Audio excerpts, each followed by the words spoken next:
Merhaba, bugün size motifli bir yelek anlatımı yapacağım. Aynı yeleği önceki videolarda anlatmıştım. Orada bir sıra eksik örüp ip koparmadan birleştirme tekniğini göstermiştim. Başka videolardan beni biliyorsanız yeni başlayanların da zorlanmayacağı tekniklerle aynı örgüyü anlatıyorum. Burada da yine 31 tane motifimizi öreceğiz. Karşılıklı iç kanatları alarak birleştireceğiz. Ya da dikenler dikerek birleştirecekler. Yani aynı yeleğe farklı tekniklerle ulaşmış olacağız.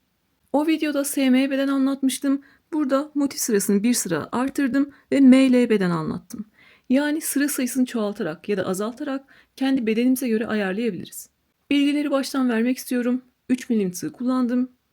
5 yumak Alize Cotton Gold ip kullandım. 3 yumak açık renkten, mum ışığı renginden kullandım. 2 yumak da kahverengiden kullandım. Siz bedenini daha fazla yapacaksanız ya da boyunu daha fazla yapacaksınız, ip sayısını artırmanız gerekiyor. Farklı iplerde de yapabilirsiniz. Sadece sıra sayımız değişir. Ölçüler değişmez. İpiniz benimkinden ince ise siz daha fazla sıra örersiniz. Daha kalınsa daha az sıra örersiniz. Tek fark eden sıra sayımız olur. O yüzden istediğiniz ipi kullanabilirsiniz. Marketten aldığınız ipleri değerlendirebilirsiniz. Artık örgümüzü örmeye geçeceğiz. Öncelikle yine her videoda dediğim gibi bu örgüyü de yeni başlayanlar rahatça anlayabilsin, çevirilerde düzgün çevrilebilsin ve özel gereksinimli arkadaşlar rahatça anlayabilsin diye yavaş yavaş ve tek tek anlattım. Anlatım size yavaş gelirse oynatma hızından hızlandırarak izleyebilirsiniz. Ben de başka videoları 2x yaparak izliyorum. Tüm bilgileri veriyorum, tekrar şekilde anlatıyorum. Yine de anlamadığınız yer olursa yorum kısmında soru olarak sorabilirsiniz ya da Instagram'dan örgülerinizi bana fotoğraflı olarak atabilirsiniz.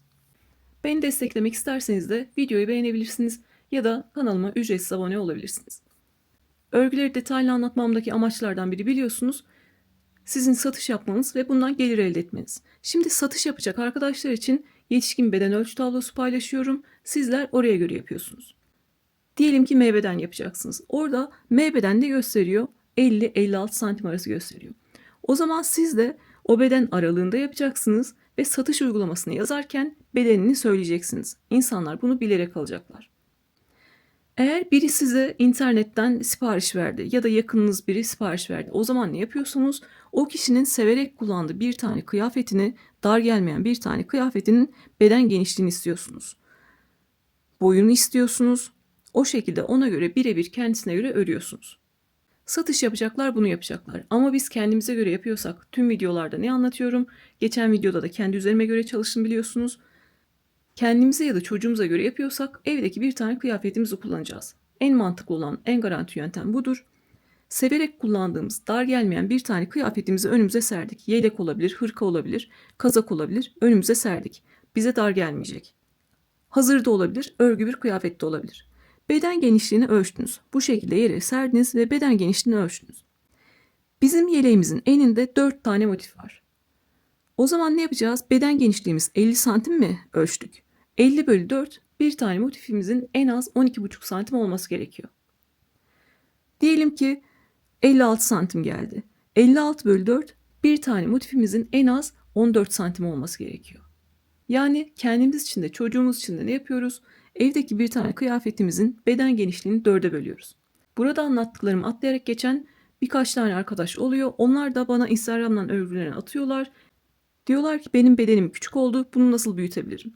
Onu artık büyütmenin bir çaresi yok çünkü en başta motifimizi zaten kendi bedenimize göre ayarlıyoruz. O yüzden lütfen burayı atlamadan izleyin, zaten 1-2 dakikalık bir bilgilendirme olacak. Sonrasında artık 1 saat boyunca ya da video ne kadar sürecekse hep kendi bedenimize göre çalışacağız o motifin üzerine. Diyelim ki ergenlik çağında bir kızınız var. Beden genişliği 40 santim. O zaman ne yapacaksınız? 40 bölü 4 bir tane motif en az 10 santim olacak. 10 santim olana kadar öreceksiniz. İpinizin hiçbir önemi yok. Siz küçük bir bebeğe göre yapabilirsiniz. Beden genişliği diyelim ki 32 santim. 32 bölü 4 o zaman siz de 8 santim olana kadar örersiniz. Yani küçük bir bebekten beden genişliği çok büyük birine kadar mantığımız beden genişliğimizi 4'e bölmek. Bu kadar kolay. Geçen videoda 13-13,5 santim kadardı motiflerim. SM bedene uygun olmuştu. Burada da 14-14,5 santim ve ML bedeni oldu. Siz daha büyütmek isterseniz sıra sayısını çoğaltabilirsiniz. Benimle aynı yapmak isteyenler en az 14-14,5 santim olana kadar örecekler. Motif örerken 3 milim tığ kullanacağım. Siz kendi ipinize uygun tığ numarasını kullanabilirsiniz. İpleri gizlemek için daha küçük bir tığ numarası alıyorum. Makasım ve yanımda ölçüm var. Hepimizin evinde metre olmayabiliyor. Siz de çocuğunuzun metresini kullanabilirsiniz, cetvelini kullanabilirsiniz. Burada mum ışığı rengi kullanmıştım. Yine mum ışığı rengi kullanacağım. Ama kahverengi videoda gözükmeyeceği için burada açık bir renk kullanıyorum. Anlatım yaparken size bunu kullanacağım. Birinci sıraya sihirli halka yaparak başlıyoruz. Sihirli halka yaparak başlıyorum. Sihirli halka için ipi döndürdüm ve halka yaptım. Bunun farklı teknikleri var. Hepsinin sonucu aynı. Bildiğinizle devam edebilirsiniz. Sihirli halka için ipi döndürdüm ve halka yaptım. Sihirli halka için ipi döndürdüm ve halka yaptım. 3 milim tığ kullanıyorum. Halkaya girdim ve ipi aldım.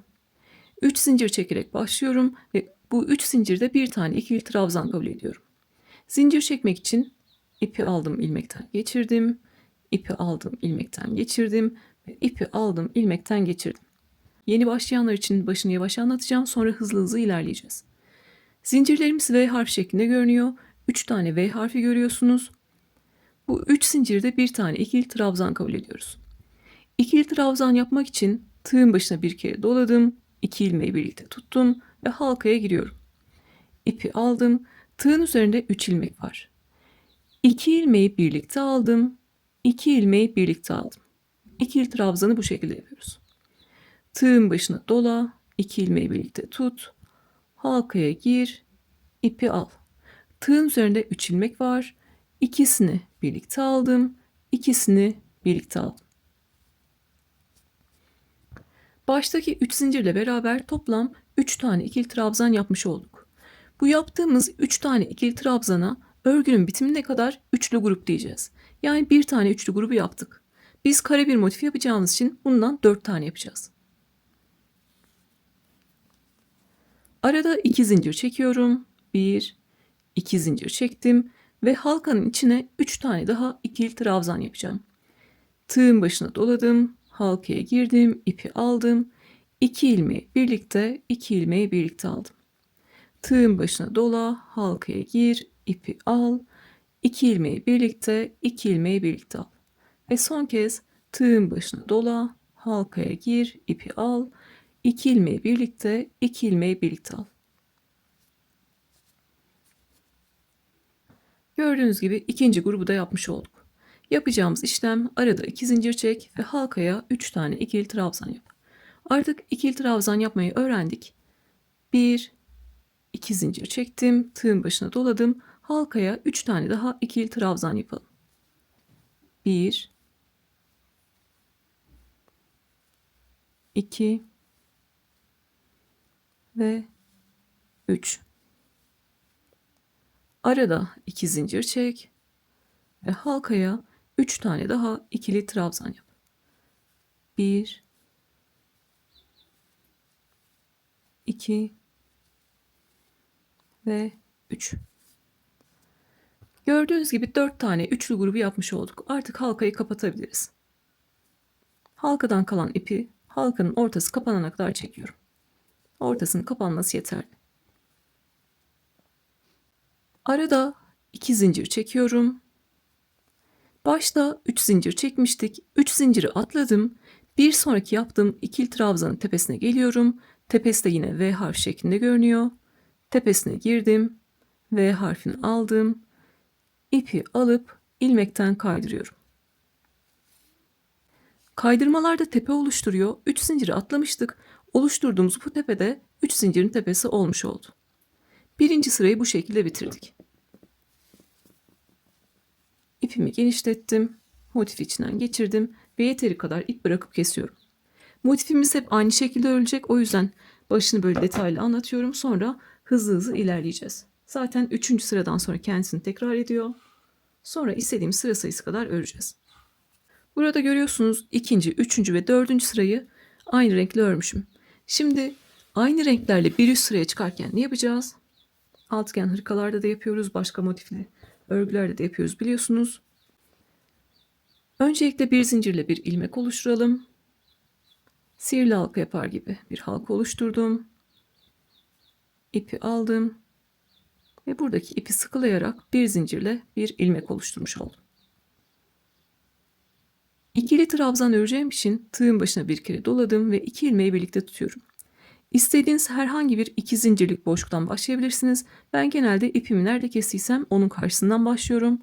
2 zincirlik boşluğa girdim. İpi aldım. Yine 2 ilmeği birlikte alıyorum. Aynı yere 2 tane daha ikili trabzan yapacağım. Başlarken bir tane üçlü grupla başlamış olacağım. Bu şekilde. İkinci sırada yapacağımız işlem her 2 zincirlik boşluğa 3 tane ikili trabzan, arada 2 zincir ve 3 tane ikili trabzan yapacağız. Ve bir boşluktan diğerine geçerken arada bir zincir çekeceğiz. Biz bir üst sırada da aynı renkle çıkacağımız için, düzgün bir geçiş yapabilmek için ne yapacağız? Başlarken sadece 3 tane ikili trabzanla başlayacağım. Sıra sonunda burayı tamamlayacağım. Başlarken yarım şekilde başlıyorum. Sıra sonunda burayı tamamlıyorum. 3 tane ikili trabzanla başladım. Bir diğer boşluğa geçmem lazım. Ne yapıyorum? Arada bir zincir çekiyorum. Arada bir zincir çektim. Tığın başına doladım. Buradaki 2 zincirlik boşluğa 3 tane ikili trabzan. 1 2 3 tane ikili trabzan, arada 2 zincir ve aynı yere 3 tane ikili trabzan yapıyorum. 1 2 ve 3. Buradaki köşeyi tamamladım. Bir boşluktan diğerine geçerken ne yapıyorum? Arada bir zincir çekiyorum. Arada bir zincir çektim ve tığın başına doladım. Buradaki köşeye de yine aynı işlemi yapacağız. 3 tane ikili trabzan, arada 2 zincir, 3 tane ikili trabzan yapalım.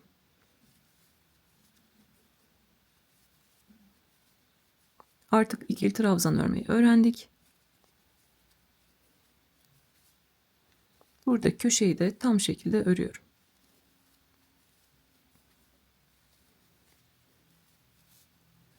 Örgüyü arada böyle elimle düzeltiyorum. Burada yarım şekilde başlamıştık. Diğer kalan 3 köşeyi tam şekilde örüyoruz. Bir boşluktan diğerine geçerken arada bir zincir çekiyorum. Ve 2 zincirlik boşluğa 3 tane ikili trabzan,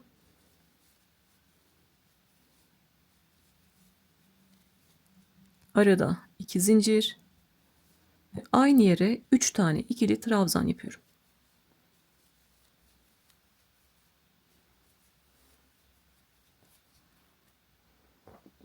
Sıra sonuna kadar geldik. Ne demiştim? Yarım şekilde başlayacağız. Sıra sonunda burayı tamamlayacağız. Bu köşeyi tamamladık. Yine arada bir zincir çekiyorum. Tığın başına doladım. Burada artık köşeyi tamamlıyorum. 3 tane ikili trabzan yapıyorum. 1 2 ve 3. Gördüğünüz gibi köşeyi tamamlamış olduk. Bunu neden yapıyoruz? Çünkü aynı renkle bir üst sıraya çıkacağız. Sıra sonunda ne yapıyorum? Tığın başına bir kere doladım. İlk ördüğüm ikili trabzanın tepesine girdim ve ipi aldım. Tığın üzerinde 3 tane ilmek var. Üçünü tek seferde çekerek tekli trabzanla bitiyorum. Buna çakma sık iğne de deniliyor, yarım trabzan da deniliyor. İpi aldım ve 3 ilmeği tekli çekerek tekli trabzanla bittim. Artık 3. sıradayız. 3. sırayı anlattıktan sonra artık 3 sırada örseniz, 300 sırada örseniz mantığımız değişmiyor. Sonrasında örgümüz aynı şekilde ilerliyor. 2 zincirlik boşluklar örgü bitene kadar bizim köşe boşluklarımız. 3 tane ikili trabzan, arada 2 zincir, 3 tane ikili trabzan yapacağız. Bir boşluktan diğerine geçerken arada bir zincir çekmiştik. Bir zincirlik boşluklar da sadece 3 tane ikili trabzan için. Bu şekilde örgümüz de büyümüş oluyor. Şimdi 3. sıraya çıkıyoruz. 1, 2, 3 zincir çektim. Bunda bir tane ikili trabzan kabul ettim. Tığın başına doladım ve buradaki köşeye 2 tane daha ikili trabzan yaparak başlarken yine yarım şekilde başlıyoruz. 3 tane ikili trabzanla başlıyoruz. Başlarken 3 tane ikili trabzanla başlayacağım. Sıra sonunda burayı tamamlayacağım. Neydi mantığımız? Bir boşluktan diğerine geçerken arada bir zincir çekiyoruz. Tığın başına doladım. Örgü bitene kadar bir zincirlik boşluklar 3 tane ikili trabzan için. Bir zincirlik boşluğa 3 tane ikili trabzan yapıyorum.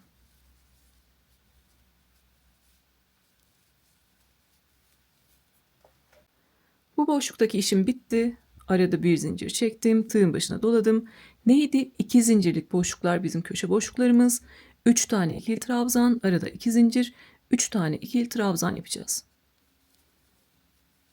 3 tane ikili trabzan, arada 2 zincir ve 3 tane ikili trabzan yapıyoruz.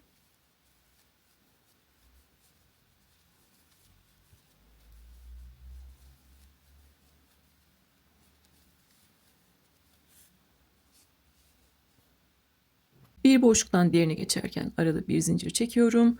Tığın başına doladım. Bir zincirlik boşluklar, 3 tane ikili trabzan için. 1 2 ve 3. Buradaki boşlukta işim bitti. Arada bir zincir çektim. Tığın başına doladım. 2 zincirlik boşluklar köşe boşlukları. 3 tane ikili trabzan. Arada 2 zincir ve 3 tane ikili trabzan için. Hepimizin bildiği, yeni başlayanların da kolayca yapabileceği en kolay motiflerden biri. Örgümüz tabak gibi görünüyor. Ne yapacağız? Tepeleri açarak örgümüzü düzelteceğiz. Burada yarım şekilde başlamıştık. Örgü bitene kadar bir zincirlik boşluklar 3 tane ikili trabzan için, 2 zincirlik boşluklar köşe boşlukları, 3 tane ikili trabzan, arada 2 zincir ve 3 tane ikili trabzan için. 2 tane kenarı anlattım. Diğer iki kenarı da aynı şekilde örüyoruz ve sıra sonuna kadar geliyoruz. En son bir zincirlik boşluğa da 3 tane ikili trabzan yapalım ve sıra sonunu beraber yapalım yine. Köşeyi beraber bitirelim. Köşeye kadar geldim. Arada bir zincir çektim. Tığın başına doladım ve buradaki köşe boşluğuna 3 tane daha ikili trabzan yaparak köşeyi tamamlıyorum.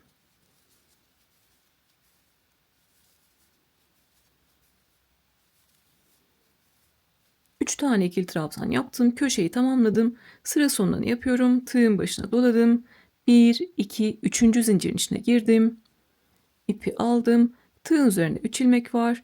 Üçünü tekte çekerek tekli trabzanla bitiyorum. Yine 4. sırada da aynı renkle devam edeceğiz. 3. sıramız bitti. Motifi elimle düzeltebilirim. 3. sıradan sonra kendisini tekrar ettiğini söylemiştim. Zaten motifte de kendisini görüyorsunuz. 2 zincirlik boşluklarda hep aynı işlemi yapmışız. Bir zincirlik boşluklarda hep aynı işlemi yapmışız. Değişen tek şey aradaki bir zincirlik boşluklar her sırada birer birer artıyor. 3. sırada bir tane, 4. sırada 2 tane, 5. sırada 3, 6'da 4 gibi devam ediyor. Bu sayede de motifimiz büyümüş oluyor. 4. sıra için yine 1, 2, 3 zincir çektim. Tığın başına doladım ve aynı yere 2 tane daha ikili trabzan yaparak başlangıçta 3 tane ikili trabzanla başlamış oldum. Yarım şekilde başladım. Sıra sonunda burayı tamamlayacağım. 2 tane bir zincirlik boşluğumuz var. Bunlara 3 tane ikili trabzan yapacağız. Köşedeki 2 zincirlik boşluğa da 3 tane ikili trabzan, arada 2 zincir, 3 tane ikili trabzan yapacağız. Bir kenarı beraber yapalım. Arada bir zincir çek ve bir zincirlik boşluğa 3 tane ikili trabzan yap.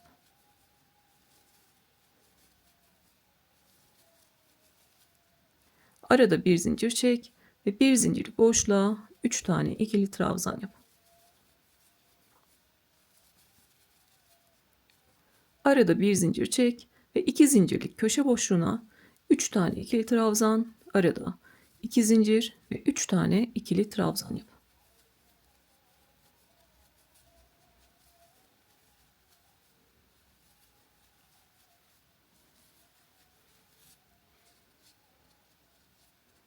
Bu şekilde.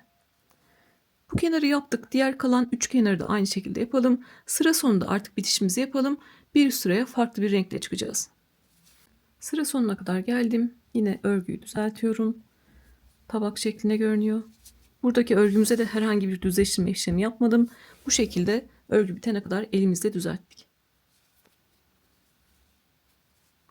Sıra sonunda bir zincir çektim. Tığın başına doladım.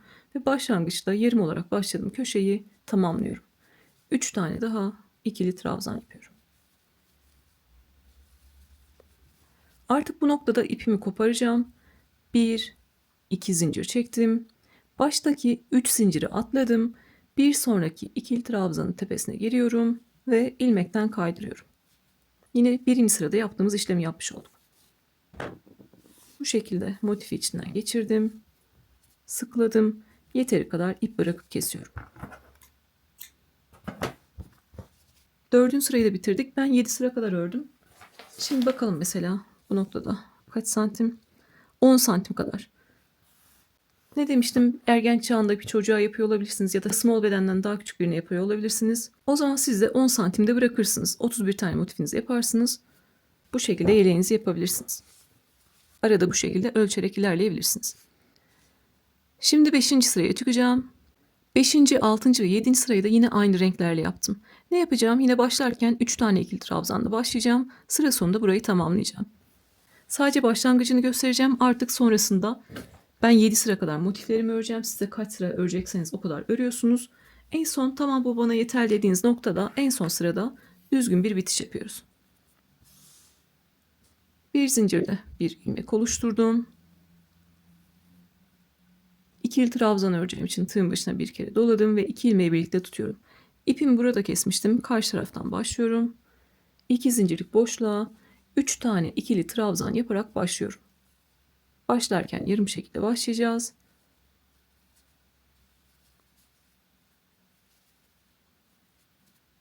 Biterken orayı tamamlayacağız. Bu şekilde ilmekten kalan ipi de arada gizledim.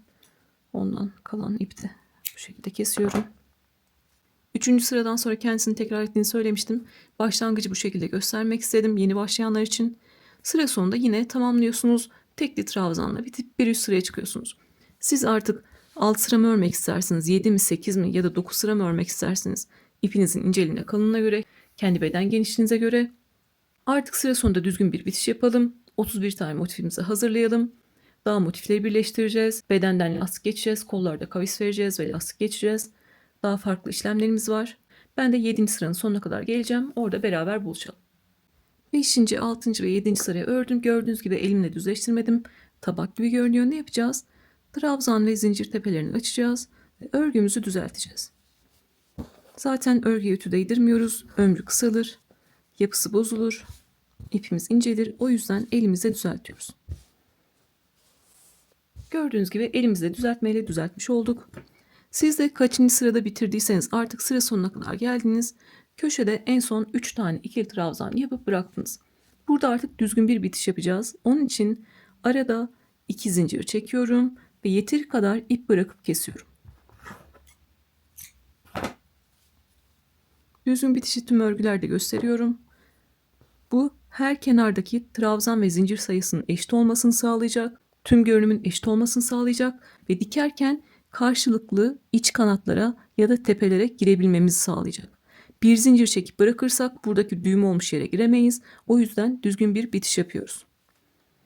Trabzan ve zincir tepeleri V harf şeklinde görünüyor. 2 tane kanadı var. Biri örgünün güzel yüzünde, dış yüzünde, biri iç yüzünde, arka yüzünde.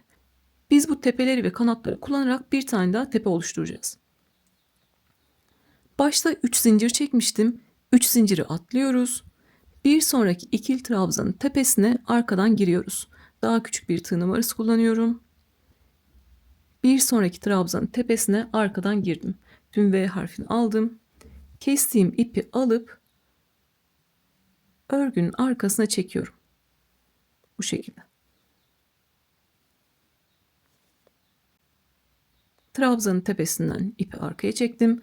Burada da 2 zincir çekmiştik. İkinci zincirin sadece arkasındaki kanadı kullanıyorum. Örgünün arkasındaki kanadı kullanıyorum. Örgünün arkasındaki kanada girdim. İpi aldım. Yine arka tarafa çekiyorum. Örgünün arkasına çekiyorum. Gördüğünüz gibi bir tane daha tepe oluşturmuş olduk. Oluşturduğumuz bu tepe de atladığımız 3 zincirin tepesi olmuş oldu. Artık her kenarda eşit sayıda trabzan ve zincir tepesi var ve tüm görünümümüz eşit. Artık arka kanada da girsek, tüm tepeyi de alsak karşılıklı birleştirebileceğiz. Burada artık ipimizi gizleyebiliriz. Çok fazla çekiştirmiyorum ki oluşturduğum tepe daralmasın. Öncelikle burada bir zincirle sabitliyorum ki yıkadığımda, giydiğimde sökülmesin. İlmek yaptım. ipi içinden geçirdim. Yani bir zincirle buraya sabitlemiş oldum. Sonra artık geri kalan ipi gizleyebilirim. Örgünün arkasına gizliyorum.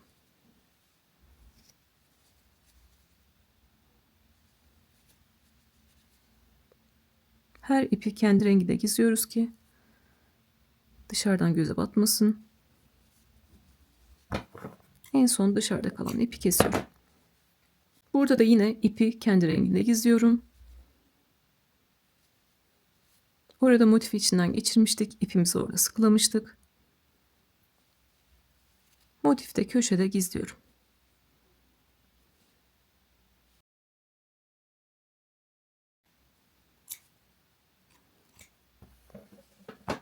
Bu ilmekten kalan ipti. Onu da bu şekilde geriye doğru çekebilirim.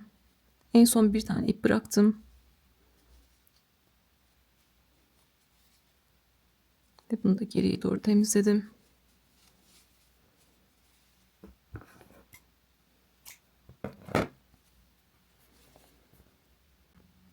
Birinci sırada halkanın ortası açıldıysa tekrar ipinizi bu şekilde çekip orayı kapatıyorsunuz. Sonra yine bir zincirle buraya sabitliyorum. Halkanın ortası açılmasın. Sonra ipi halkanın etrafından geçirerek gizliyorum.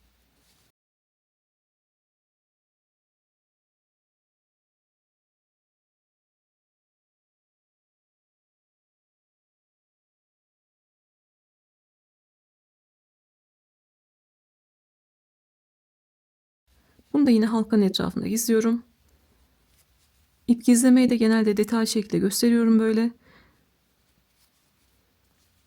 İpleri düzgün şekilde gizlemezsek giydiğimizde, yıkadığımızda motiflerimiz sökülür ve bir bütün örgüyü sökmek zorunda kalırız. O yüzden düzgün şekilde, temiz ve sağlam şekilde gizliyoruz. Örgümüzün önü bu şekilde, arkası bu şekilde. Şimdi siz kaç sıra ördüyseniz aynı motiften 30 tane daha örüyorsunuz. Bir tane ördük, 30 tane daha örüyorsunuz ve artık motifleri birleştirmeye geçiyoruz. Elinde 3 motif var, boyunda 5 motif var. Ön taraf için solda 5 tane motif ekleyeceğim ve sağda 5 tane motif ekleyeceğim. Üzerine sırayla 5 tane motif ekliyorum.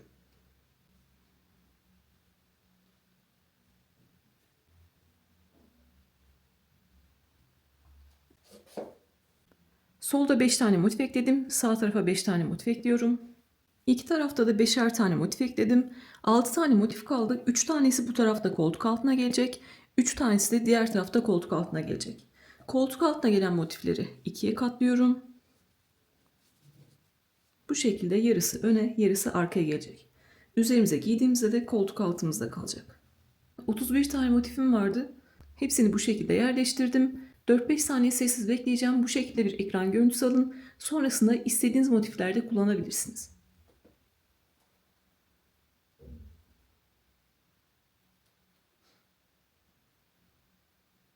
Yelek şablonumuz bu şekilde, motif dizilimimiz bu şekilde. Artık motifleri birleştireceğiz, üzerine lastik öreceğiz ve yeleğimizi bitireceğiz. Motifleri bu şekilde önüme aldım. Öncelikle yukarı doğru birleştireceğiz.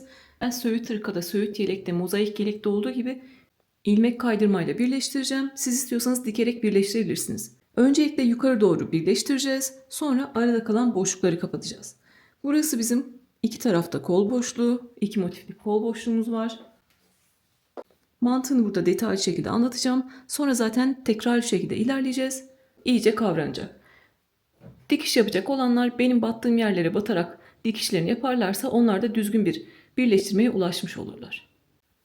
Bu şekilde aşama aşama gidiyoruz. Burası ön parçada 5 tane motifimiz vardı üst üste. 2 tanesini kol için ayırdık. Onları yana doğru birleştireceğiz çünkü. Burası ön parçadaki 3 tane motif. Burası da koltuk altına denk gelen 3 tane motif. Şimdi onları karşılıklı birleştireceğiz. Yine Cotton Gold'un, Alize Cotton Gold'un 67 numarasını kullanıyorum. Ve 3 milim tığ kullanıyorum. Elimizi gevşek tutarak birleştireceğiz. Öncelikle bunları yukarı alıyorum. Buradaki iki motiften birleştirmeye başlıyorum. Birleştirme mantığımız çok kolay. Köşelerde 2 tane zincir çekmiştik. Zincirin biri bu kenara ait, biri bu kenara ait. Biz karşılıklı iki kenarı birleştireceğimiz için bu kenarın zincirini bırakıyoruz. Yani birinci zincirleri bırakıyoruz. İkinci zincirlerle birleştirmeye başlıyoruz. Kaç tane motif üst üste birleştirirsek birleştirmemiz değişmeyecek. ikinci zincirlerle başlayacağız. Birinci zincirlerle bitireceğiz. Öncelikle tığ ilmek yapıyorum. İpi çok kısa tutmuyorum ki sonrasında gizleyebileyim. Bir zincirle bir ilmek oluşturdum. İlmeği tığdan çıkardım. Her zaman sağdan başlıyoruz. Sağda birinci zinciri bıraktım. İkinci zincirin iç kanadını alıyorum. Birleştirirken sadece örgünün arkasında kalan iç kanatları kullanacağız.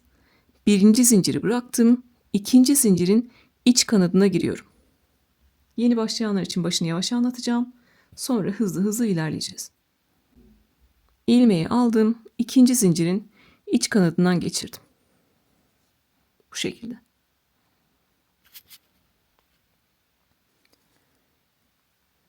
İpi burada tutuyorum. Karşı tarafta da birinci zinciri bıraktım. İkinci zincirin iç kanadına giriyorum. İkinci zincirin iç kanadına girdim. İpi aldım ve ilmekten kaydırdım. Motiflerdeki tüm sayılarımız eşit. Trabzan sayıları da eşit, zincir sayıları da eşit. Bundan sonra yapacağımız işlem ikinci zincirlerle başladık. Karşılıklı trabzanların iç kanadıyla devam edeceğiz.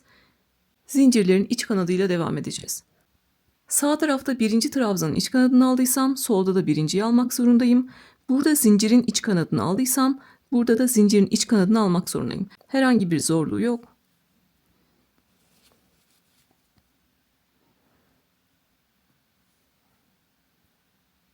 Sağda birinci trabzanın iç kanadı, solda birinci trabzanın iç kanadı. Tığın üzerinde 3 ilmek var. Üçünü birlikte alarak ilmekten kaydırıyorum. Sağda ikinci trabzanın iç kanadı, solda ikinci trabzanın iç kanadı. Örgünün arkasındaki kanada giriyorum. Tığın üzerinde 3 ilmek var. Üçünü birlikte aldım. Sağda üçüncünün iç kanadı, solda üçüncünün iç kanadı. Ve tığın üzerindeki 3 ilmeği birlikte alıyorum. Artık zincirlere geldik. Sağda zincirin iç kanadı, solda zincirin iç kanadı. Ve 3 ilmeği birlikte alıyorum. Sırasıyla aslında devam ediyoruz. Sağda birinci trabzanın iç kanadı, solda birinci trabzanın iç kanadı. Ve 3 ilmeği birlikte çekiyorum.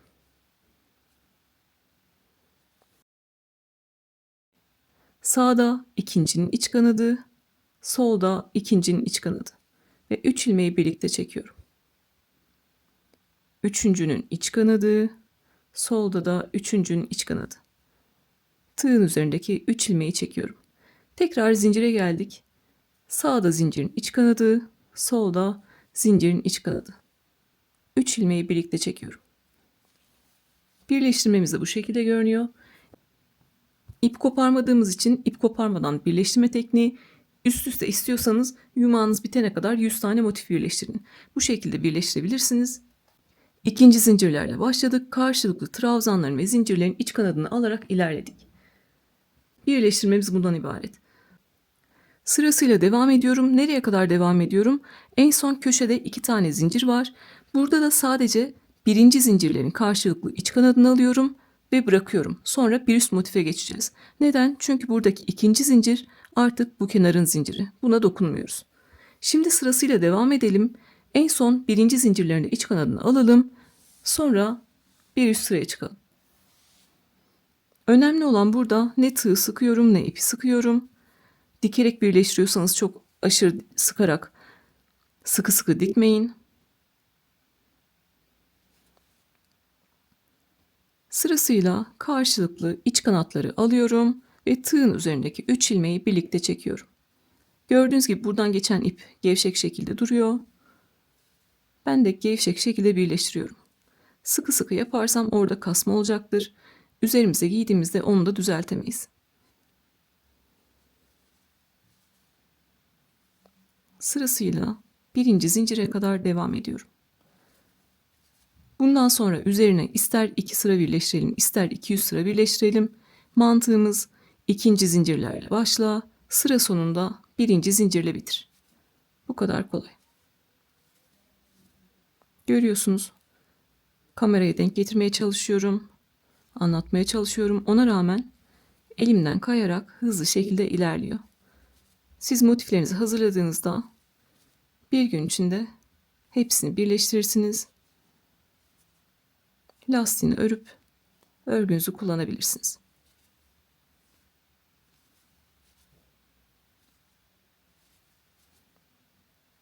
Özellikle burayı kesmedim. İlk motifleri. Karşılıklı en son trabzanların iç kanadını aldım. Sağda birinci zincirin iç kanadı, solda birinci zincirin iç kanadı. 3 ilmeği birlikte çektim. Birinci zincirleri de aldıktan sonra artık devam etmiyoruz. Üzerine motif ekliyoruz. Şimdi ikinci sıraya geçtik. Yapacağımız işlem değişmeyecek. İkinci zincirlerle başlayacağız. Birinci zincirlerle bitireceğiz. Her zaman sağdan başlıyoruz. İlmeğimi bu şekilde taktım yine.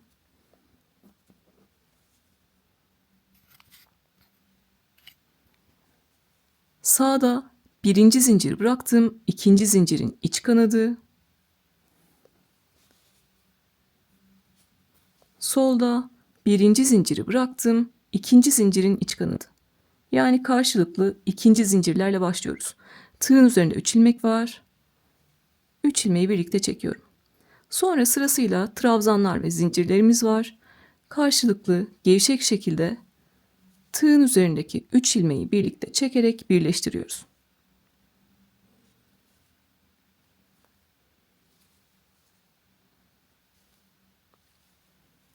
Gördüğünüz gibi birinci sırada ne yaptıysak ikinci sırada da aynı şekilde devam ediyoruz. Sıralı şekilde devam ettik. Şimdi karşılıklı tepelerin iç kanatlarını alarak birinci zincire kadar gelelim. Bir sıra daha bir üst motife nasıl geçiyoruz onu size göstermek istiyorum. Sonra hızlı hızlı ilerleyeceğiz. Buradan beraber başlamıştık. İkinci sıraya çıktık ve sıra sonuna kadar geldik. En son trabzanların iç kanadını aldım. Köşede 2 zincirimiz var. Sağda birinci zincirin iç kanadı, solda birinci zincirin iç kanadı ve 3 ilmeği birlikte çekiyorum. Neydi? Birinci zincirleri aldıktan sonra artık devam etmiyoruz. Bir üst motiflere geçiyoruz. Birleştirmemiz aynı ama bir üst sıraya nasıl çıkacağız? Tekrar onu göstermek istiyorum. Her zaman sağdan başlıyoruz. Sağda köşede ikinci zincirin iç kanadı,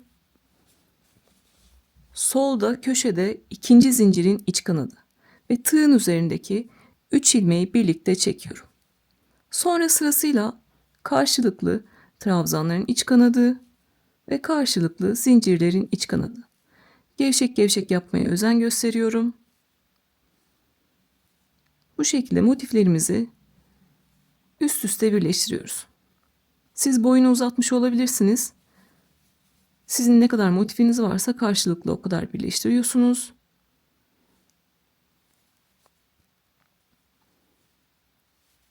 Yine sıra sonunda birinci zincirlere kadar geliyoruz.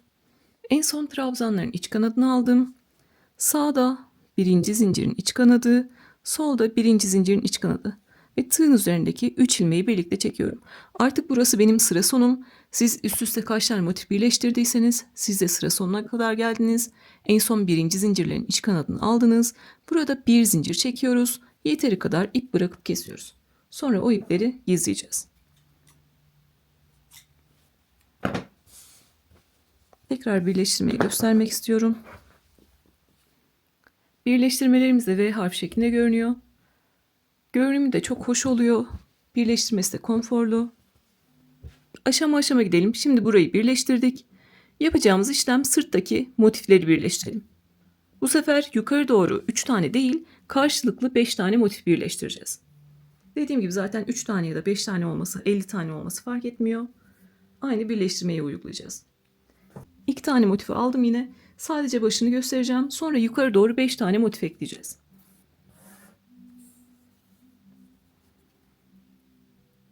Yine bir zincirle bir ilmek oluşturuyorum. İpimi çok kısa tutmuyorum. Mantığımız neydi? Her zaman sağdan başlıyoruz. Birinci sıra olduğu için ilmeği çıkardım. Birinci zinciri bıraktım. İkinci zincirin iç kanadından girdim. İlmeğimi ikinci zincirin iç kanadından geçiriyorum. İpimi burada tuttum ki kaçmasın. Sonra solda da birinci zinciri bıraktım. İkinci zincirin iç kanadını aldım. Sonra artık sırasıyla karşılıklı trabzanların iç kanadı ve zincirlerin iç kanadını alarak tığın üzerindeki 3 ilmeği birlikte çekiyorum. Önemli olan gevşek gevşek yapmamız.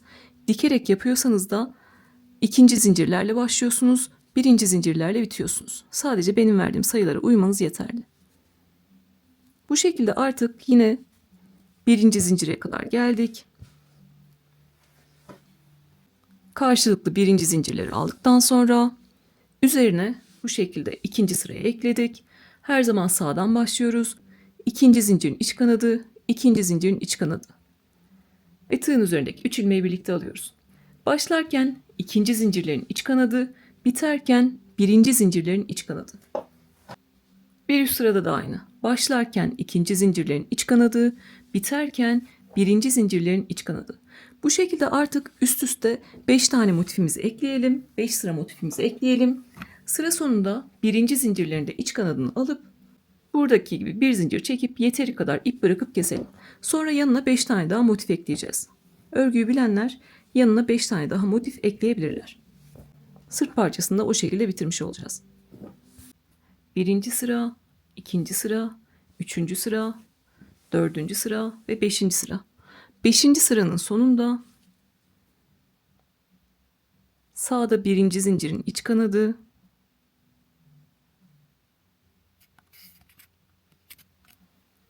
solda birinci zincirin iç kanadı ve en son bir zincir çekip yeteri kadar ip bırakıp kesiyorum.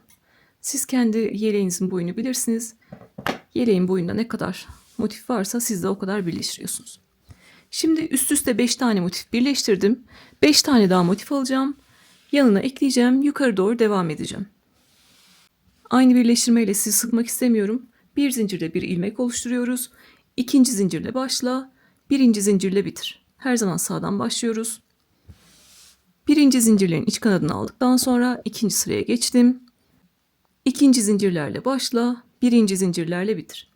Burada dikkat edeceğimiz şey ne? Tekrar kısımlarını hızlandırarak geçeceğiz. Orada sizi sıkmayacağım ama detayları atlamayacağız. Şimdi burada yanlış yapabileceğiniz şey ne? Bunları da ben nereden biliyorum? Eskiden yanlış yaptığım için biliyorum. Şimdi benim burada üst üste birleştirdiğim 5 tane motif var. Yukarı doğru da birleştireceğim. Birleştirirken fark etmediniz diyelim. Bu şekilde döndü.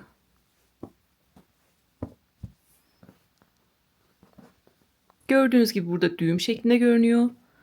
Tek tek bakıyorum hepsinde. V harfleri üst üste geliyor mu? Düzgün şekilde ilerliyor mu? Yani herhangi bir dönme oldu mu? Buradaki parçanın düzgün olduğundan emin oluyorum. Sonra bunları yerleştiriyorum. Siz televizyon izlerken dizinize koyarak böyle tek tek yukarı doğru yapacaksınız muhtemelen ya da masada yapacaksınız. Her bir üst sıraya çıkarken bakın bu taraftaki motifleriniz düzgün şekilde duruyor mu? Herhangi bir dönme var mı? Baktınız herhangi bir dönme var. O an kıvrılmış olabilir, fark etmemiş olabilirsiniz. Onu düzeltiyorsunuz. Tüm görünüm bu şekilde V harf şeklinde görünüyor. O şekilde birleştiriyorsunuz. Birleştirmemize değişen bir şey yok. Sıra sonunda artık birinci zincirlerine iç kanadını alıyoruz ve bir zincir çekip ipimizi koparıyoruz. Yine sıra sonuna kadar geldim. Karşılıklı 5 motifi yukarı doğru birleştirdim. Bu tarafta herhangi bir dönme yok. Sıra sonunda yine birinci zincirlerin iç kanadını alıyorum ve bir zincir çekip ipimi koparıyorum.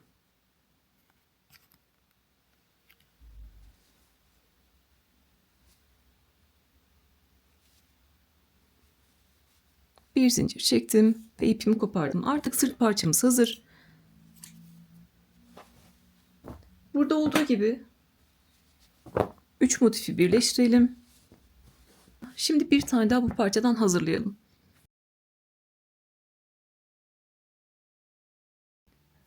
Birleştirmemiz yine değişmiyor. Tığa ilmek yapıyoruz. İkinci zincirlerle başla, birinci zincirle bitir. İkinci zincirle başla, birinci zincirle bitir. İkinci zincirle başla, birinci zincirle bitir.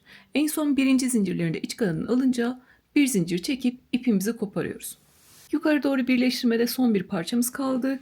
İlmek yapıyoruz. İkinci zincirlerle başla, birinci zincirlerle bitir. İkinci zincirlerle başla, birinci zincirlerle bitir. Ve ikinci zincirlerle başla, birinci zincirlerle bitir. En son bir zincir çekip ipimizi koparıyoruz. Artık bir bütün olarak yukarı doğru birleştirme işlemini bitiriyoruz. Sonra arada bu şekilde boşluklarımız var. Boşlukları kapatacağız. Artık yukarı doğru birleştirilmiş bir bütün parçamız var. Burada ne yaptıysak, en başta size detaylı şekilde anlattığımda ne yaptıysak, diğerlerinde de hep aynı işlemi yaptık. Burası sırt. Yukarı doğru 5 tane birleştirdik. Ve bu şekilde. Şimdi artık yapacağımız işlem burada aradaki boşlukları kapatmak. Bunun için de ne yapıyorum? Örgüyü önüme alıyorum.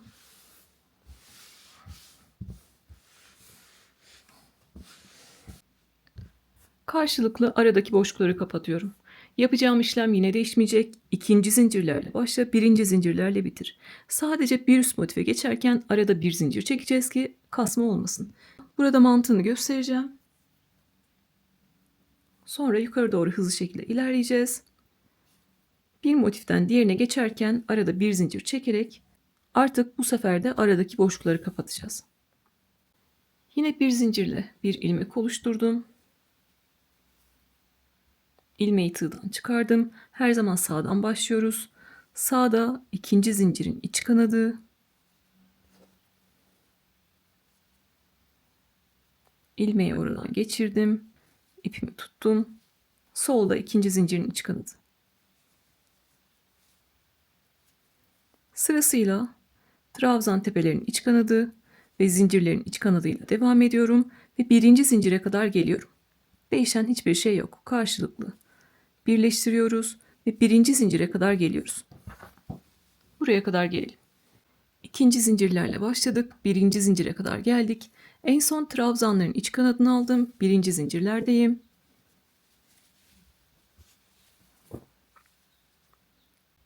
Sağda zincirin iç kanadı, solda zincirin iç kanadı ve 3 ilmeği birlikte çekiyorum. Zaten artık yukarı doğru birleştirmelerde sadece bir tane zincirimiz kaldı. Diğerini kullanmıştık yukarı doğru birleştirirken. Birer tane zincirimiz kaldı karşılıklı. En son zincirlerin iç kanadını aldım. Bir üst motife geçeceğim. Yapacağımız işlem şu. Arada sadece bir zincir çekiyorum ki buradaki birleşim yerini kasma yapmadan geçebileyim.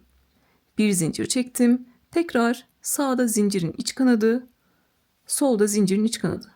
Bir üst motifte aynı şekilde devam ediyorum. Zincirle başlayacağım, zincirle biteceğim. Bu şekilde.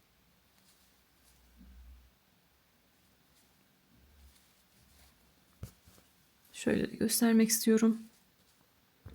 Gördüğünüz gibi bir zincirle geçtiğimiz için burada herhangi bir kasma olmadı. Burada çektiğimiz zincir buradaki birleşim yerini kasma olmadan geçmemizi sağladı. Şimdi yine sıra sonuna kadar geliyoruz. Karşılıklı zincirlerin iç kanadını alıyoruz. Arada bir zincir çekiyoruz ve bir üst sıraya çıkıyoruz. Yine tekrar zincirlerin iç kanadıyla başladık. Zincirlerin iç kanadıyla bittik. Sırasıyla tepelerin iç kanadını alarak ilerliyoruz. Bir üst motife geçerken ne yapıyoruz? Bir zincir çekiyoruz. Tekrar bir üst sırada da zincirle başladık. Zincirle bittik. Aynı birleştirmeyi tekrarlıyoruz. Tek fark eden arada bir zincir çekmemiz. Sıra sonuna kadar geliyoruz. Sıra sonunda yine birinci zincirlerin iç kanadını alıyoruz. Bir zincir çekip yeteri kadar ip bırakıp kesiyoruz. Bunu birinci boşlukta yaptınız. Buradaki karşılıklı ikinci boşlukta yaptınız. Benimkinin boyu 5 olduğu için 4 tane arada boşluk kısmım var. Onları sırasıyla dolduracağım. Size gösterdiğim gibi sıra sonuna geleceğim. Bir zincir çekip ipimi koparacağım. Sizde boyunda kaç tane motif varsa, aradaki boşluk kısımlarınız kaç tane ise onları yapıyorsunuz. Bu sefer artık arada boşluk olmayan bir bütün parçaya ulaşmış oluyoruz. Sonra biliyorsunuz kol motiflerini çıkarmıştık. Onları neden çıkarmıştık? Çünkü yana doğru ekleyeceğimiz için. Bu aşamada üst üste onları da ekleyeceğiz. Artık bir bütün parçaya, artık 31 parçalık bir bütün parçaya ulaşmış olacağız. Şimdiki aşamamız aradaki boşlukları kapatmak. Onları kapatalım ve koldaki motiflerimizi ekleyelim. Bu şekilde kol motiflerini önüme aldım. Yine ilmek hazırlıyoruz. İkinci zincirlerle başlıyoruz. En son birinci zincirleri alıp Bir zincir çekip yeteri kadar ip bırakıp kesiyoruz. Birleştirmemiz aynı şekilde. Burada da ikinci zincirlerle başladık. Birinci zincirlerle bitirdik. Bir zincir çekip ipimizi kopardık. Diğer tarafta da aynı şekilde omuz motiflerimizi yerleştiriyoruz. Zaten 4 tane motifimiz kaldı. İkisi bir tarafa, ikisi diğer tarafa olacak. Yine ikinci zincirlerle başla, birinci zincirlerle bitir.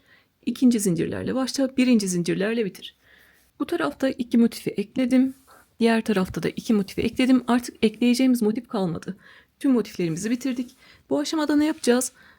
Bir bütün şeklinde görmeden iplerimizi gizleyeceğiz. Öncelikle iplerimizi gizleyelim. Burada zaten ilmek yapıp başlamıştık. Oradaki ipimiz sağlam. İpi bu şekilde köşede gizliyorum. Köşenin altındaki ipi de gizliyorum. Ben tüm ipleri aynı yerde gizliyorum ki sonra sökmek zorunda kaldığımda iplerimin nerede olduğunu bileyim. Özellikle bu işi yapıyorsanız, en küçük bir hatada bile sökmeye göze alamıyorsanız, bir bütün örgüyü sökmeye göze alamıyorsanız bu işte başarılı olamazsınız maalesef. Bir bütün örgü bittiğinde bile sadece fotoğraflarını çekerken küçük bir hatayı fark edersiniz. Bir bütün örgüyü sökersiniz, onu düzeltir, tekrar örersiniz. Sattığınız kişiye de o kişi fark etmese bile örgünüzü gönderirsiniz. En azından siz düzgün güzel ördüğünüzü bilirsiniz. İçiniz ona göre rahat eder. Burada ilmekle başladığımızı gizledik. Burada önemli olan ne? Bir zincir çekip ipimizi koparmıştık. Burada ipimiz sökülebilir ve bütün ördüğümüz yer, birleştirdiğimiz yer açılabilir. O yüzden ne yapıyoruz? Burada sadece bir tane motif var ama üst üste 5 tane ekledik, 6 tane ekledik. Oradaki ipimiz sökülürse baştan aşağı bütün motiflerimiz sökülür. Bunun için bir zincir çekip kestiklerimizi ne yapıyoruz? Yine örgünün arkasını aldım. Burada bir zincirle sabitliyorum. Bunun için de ipi aldım, ilmek yaptım. İpi ilmekten geçirdim, bir zincirle buraya sabitledim. Artık buradan herhangi bir sökülme olmayacak. Yıkasam da giysem de sökülmeyecek. Sonra yine köşede gizliyorum. Burada bu şekilde gizleyen arkadaşlar da var. Dediğim gibi ben hep köşede gizliyorum. Sonrasında sökmem gerekirse de ipimi oradan buluyorum. Söküyorum.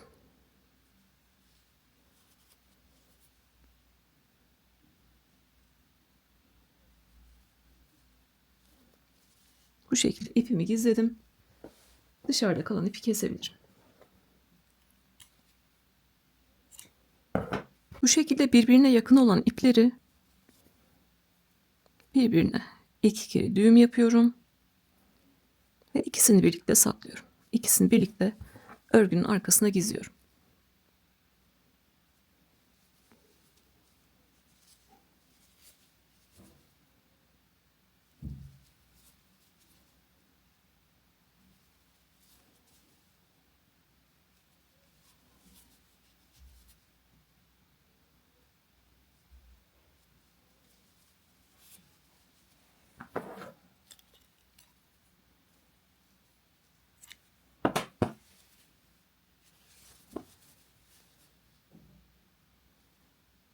Tüm iplerimizi temizledik. Son bir birleştirmemiz kaldı.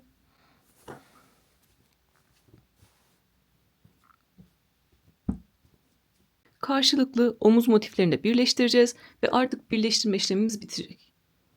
Yine sağa ilmek yaptım. Değişen bir şey yok. İkinci zincirlerle başlayacağım. Birinci zincirlerle bitireceğim. Bir zincir çekip ipimi koparacağım. Diğer tarafta da aynı işlemi yapacağım. Sonra artık yine kalan iplerimizi temizliyoruz. Ve mankenin üzerinde fotoğrafını çekeceğim. Onu göreceksiniz. Sonra artık bedenden lastik işlemimize geçeceğiz. Mankenin üzerinde fotoğrafını çektim. Öncekini 6 sıralı örmüştüm. Bunu 7 sıralı ördüm biliyorsunuz. İkisini yan yana koyarım fotoğraflarını. Aradaki farkı görebilirsiniz. Bir sırada bile ne kadar fark ediyor. Şimdi artık bundan sonra yapacağımız aşamada artık ip koparmadan birleştirdiğimiz yelekle bir farkı yok. Yine koldan ve bedenden lastik geçeceğiz. Öncelikle lastiği bedende öğrenelim. Onun üzerine kola geçelim. Zemini düzeltmek için öncelikle bir sıra ikili trabzan öreceğiz. Onun üzerine lastik öreceğiz. Örgünün etek kısmını bu şekilde önüme aldım. Sırttan başlayacağız ki bir üst sıralarda 3 zincir çekerek üst sıraya çıkacağız. 3 zincir noktamız, bitişimiz, başlangıcımız arkaya denk gelsin. Çok da göze batmasın. Etek kısmındayız. Sırtta 3 tane motifimiz var. İstediğimiz herhangi bir yerden başlayabiliriz. Bizim düzelteceğimiz yerler zaten buradaki birleşim yerleri. Diğer her yer düzgün. Yapacağımız işlem aşağıdaki ikili trabzanların üzerine bir tane ikili trabzan yapacağız. Bir zincirlik boşluklara bir tane ikili trabzan yapacağız. Bizim asıl düzeltmemiz gereken yerler buradaki birleşim yerleri. Birinci sırada bu şekilde zemin düzeltiyoruz. İkili trabzanlarla onun üzerine lastiğimizi örüyoruz. Yine bir zincirle bir ilmek oluşturdum. İkili trabzan öreceğim için tığın başına doladım. 2 ilmeği birlikte tutuyorum. 3 motiften istediğiniz herhangi bir yerden başlayabilirsiniz. Önemli olan sırtta başlamak. Mesela burada üçlü grubun ortasındaki ikili trabzanın üzerinden başlıyorum. Trabzanın üzerine girdim. Bir tane ikili trabzan yaptım. Bir sonraki trabzanın üzerine girdim. Bir tane ikili trabzan yaptım. Bir zincirlik boşluğa giriyorum. Bir tane ikili trabzan yapıyorum. İkili trabzanların üzerine bir tane ikili trabzan yapıyoruz. Bir zincirlik boşluklara bir tane ikili trabzan yapıyoruz.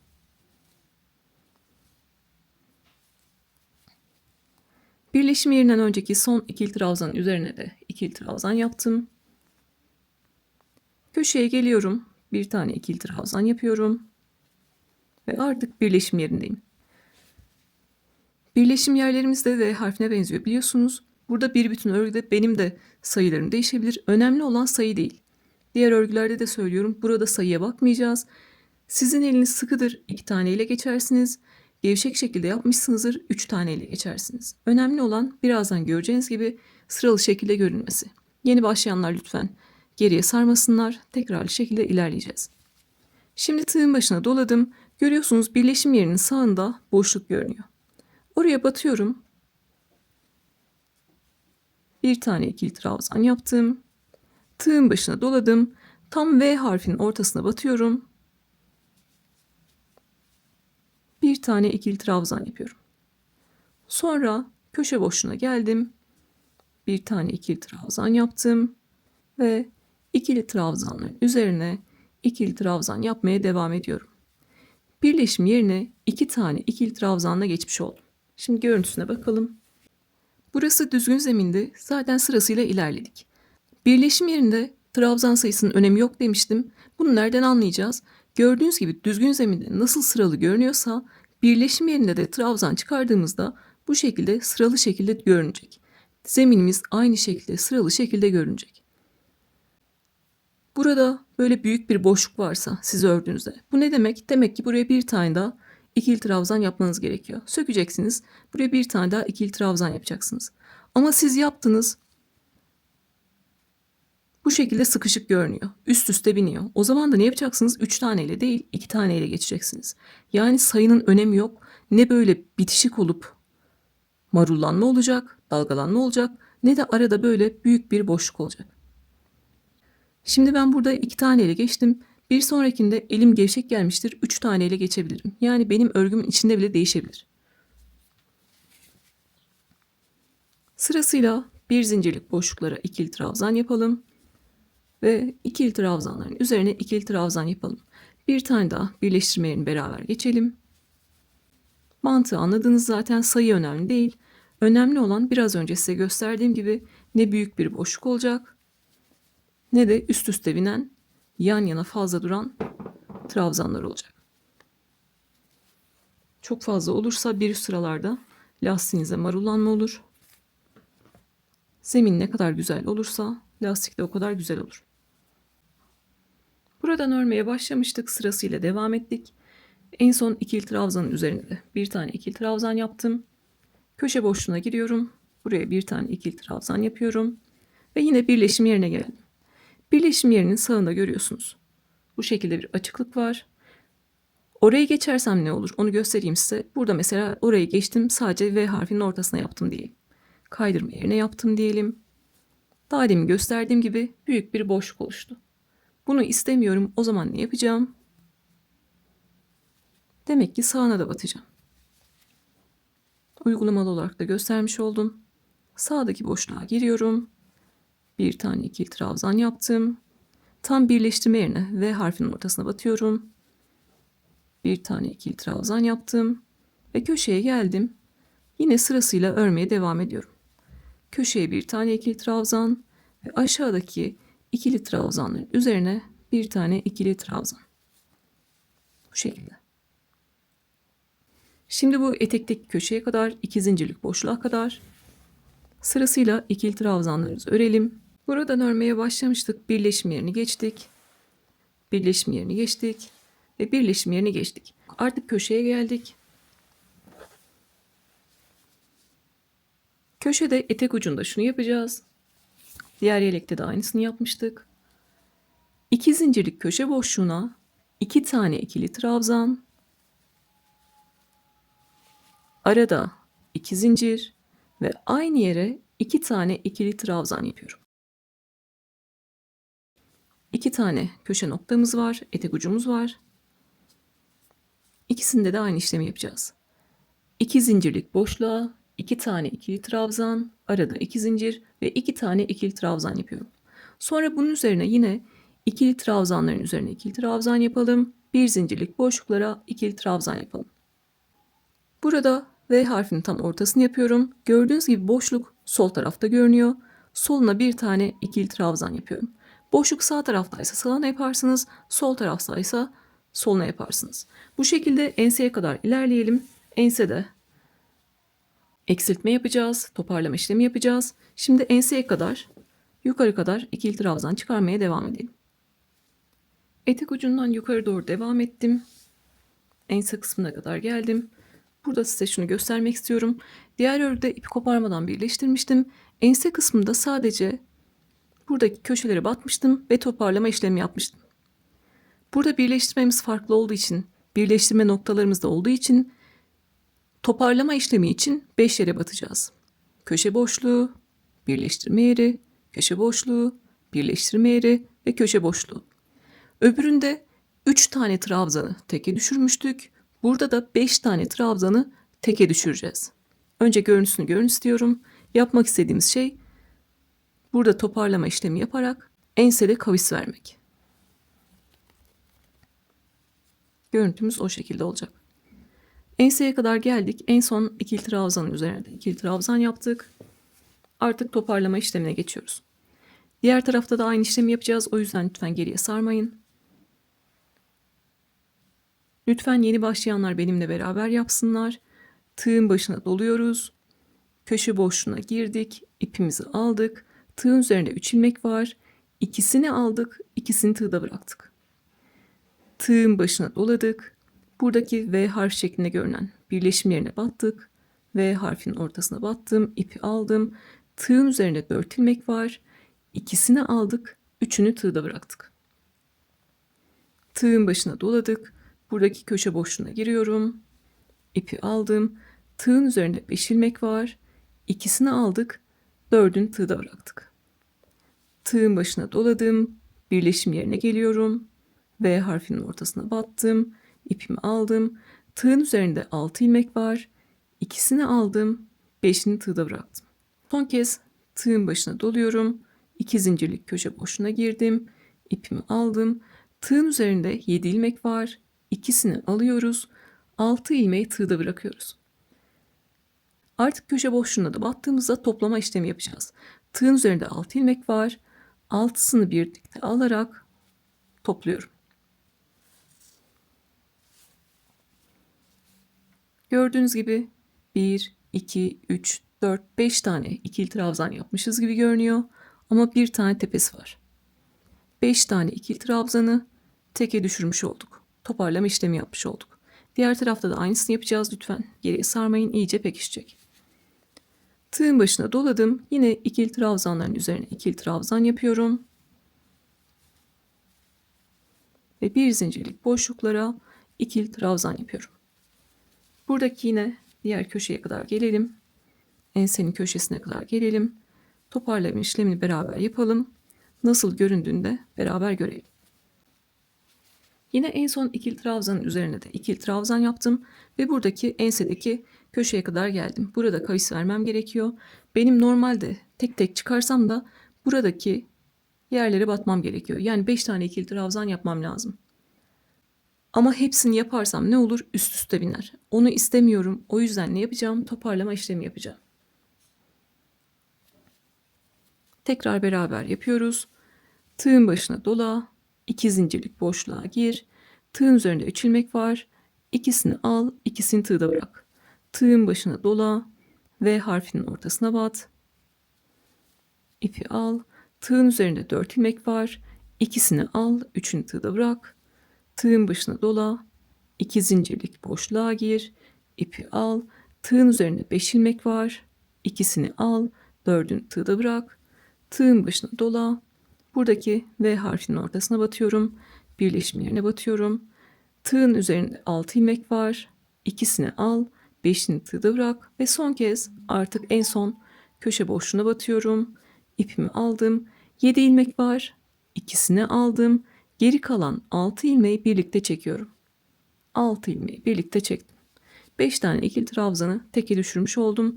Onu da nereden biliyorum? Hepsinin tek bir tepesi var. Bir tane tepesi var. Artık lastik örerken buradaki 5 tane ikili trabzanı bir tane ikili trabzan gibi düşüneceğiz. Şimdi yine devam ediyoruz. İkili trabzanların üzerine ikili trabzan yapalım. Bir zincirlik boşluklara bir tane ikili trabzan yapalım. Eteğe geliyoruz. Etekteki 2 zincirlik boşluğa 2 tane ikili trabzan, arada 2 zincir ve 2 tane ikili trabzan yapıyoruz ve örmeye devam ediyoruz. Burada sırtta başladığımız yere kadar gelelim. Artık bir bütün zemini düzeltmiş olacağız. Bunun üzerine artık istediğimiz kadar lastik öreceğiz. Şimdi sıra sonuna kadar ikili trabzan çıkartarak devam edelim. Sadece köşede 2 tane ikili trabzan, arada 2 zincir, 2 tane ikili trabzan yapalım. Ve sıra sonuna kadar gelelim. Burada hatta gelmeden göstereceğim, unuttum. Nasıl göründüğünü görelim. Kavisten sonra. Gördüğünüz gibi ense kısmında bu şekilde kavislerimizi vermiş olduk. Yuvarlak bir görüntümüz var. Artık üzerine lastik ördüğümüzde de bu şekilde kavis şekilde görünecek. Bir bütün bedenden ikili trabzanlarla geçtim. En son sıra sonundayım. Buradaki trabzanın üzerine de bir tane ikili trabzan yapıyorum. Ve ikili trabzan sırasını tamamlamış oldum. İlk yaptığım ikili trabzanın tepesine geliyorum. V harfine giriyorum. İpi aldım ve ilmekten kaydırdım. Artık tüm zemini düzenledik. Düzelttik. Bunun üzerine artık lastik öreceğiz. İstediğimiz sıra sayısı kadar lastik öreceğiz. Lastik birinci sıradan sonra kendisini tekrar ediyor. Başlangıçlarımız ve sonlarımız hep aynı olacak. Başlarken 3 zincir çekiyoruz. 1, 2, 3 zincir çektim. Lastiği de yine ikili trabzanlarla öreceğiz. Bu 3 zincirde bir tane ikili trabzan kabul ediyorum ve arkadan aldığım lastik kabul ediyorum. Arkadan aldığım trabzan kabul ediyorum. Trabzanları bir önden alacağız, ikili trabzan yapacağız. Bir arkadan alacağız, ikili trabzan yapacağız. 3 zinciri arka lastik kabul ediyorum ki 2 tane ön lastiğin arasında kalsın ve çok da belli olmasın. Şimdi arkayla başladık. Sırasıyla devam ediyorum. Tığın başına doladım. Bir sonrakini önden alıp örüyorum. Önden almak demek bir boşluktan giriyorum, diğer boşluktan çıktım. Trabzan tığın önünde kalacak demek. İpi aldım ve ikili trabzan örüyorum. Bir sonrakini önden alarak ördük, bir sonrakini arkadan alarak öreceğiz. Tığın başına doladım, bir sonrakini arkadan alıp örüyorum. Bir boşluktan girdim, diğer boşluktan çıktım. Arkadan almak demek trabzan tığın arkasına kalacak demek. İpi aldım ve ikili trabzan ördüm. Yeni başlayanlar için başını yavaş anlatacağım. Bir önden aldım. İkili trabzan ördüm. Bir arkadan aldım. İkili trabzan ördüm. Önden aldığım trabzan tığın önünde görünüyor. Bir boşluktan girdim, diğerinden çıktım. Trabzan tığın önünde. Bu şekilde ikili trabzan ördüm. arkadan ördüğüm trabzan tığın arkasına görünüyor. Bir boşluktan girdim, diğer boşluktan çıktım. Trabzan tığın arkasında ve ikili trabzan örüyorum. Bir önden aldım, ikili trabzan ördüm. Bir arkadan aldım, ikili trabzan ördüm. Lastik bundan ibaret. Sırasıyla trabzanları bir önden alıp öreceğiz, bir arkadan alıp öreceğiz. Şimdi görüntüsünü de göstereceğim.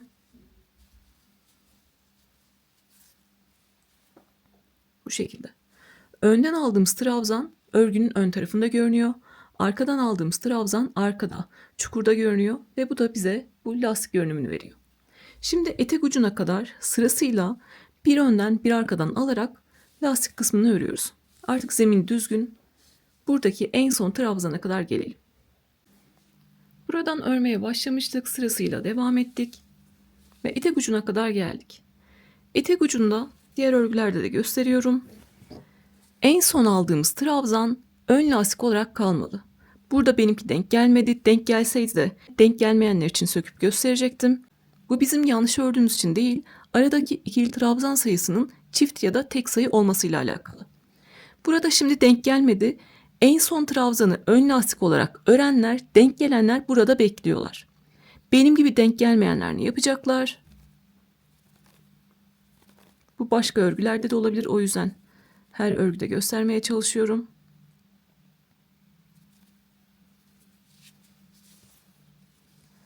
On kadar lastiği söktüm.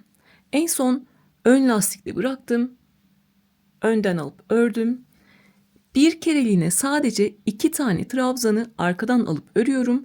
Bu şekilde en son lastik ön lastik olarak kalmış oluyor. Sadece bir kereliğine tığın başına doladım. 2 trabzanı arkadan alıp öreceğim. Ama birinin ipinden biraz alıyorum. Birinin ipinden biraz alıyorum ve arka lastik olarak örüyorum. Sonra yine sırasıyla bir önden bir arkadan almaya devam ediyorum. Bu şekilde göreceksiniz, en son ördüğümüz trabzan ön lastik olarak kalacak. Geriye sarmayın lütfen, tekrar göstereceğim. 10 kadar lastiğimi söktüm. En son ön lastikle bıraktım. Sadece bir kereliğine 2 tane trabzanı arkadan alıp örüyorum.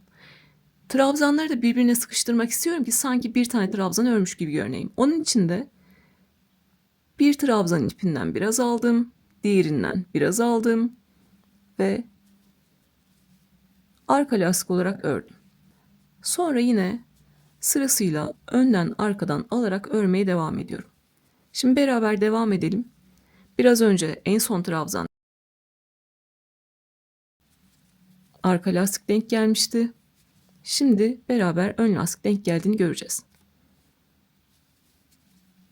Büyük örgülerde sayı tutmayabilir. Tek çift sayısını ayarlayamayabiliriz. O yüzden bu şekilde denk getirme yapıyoruz.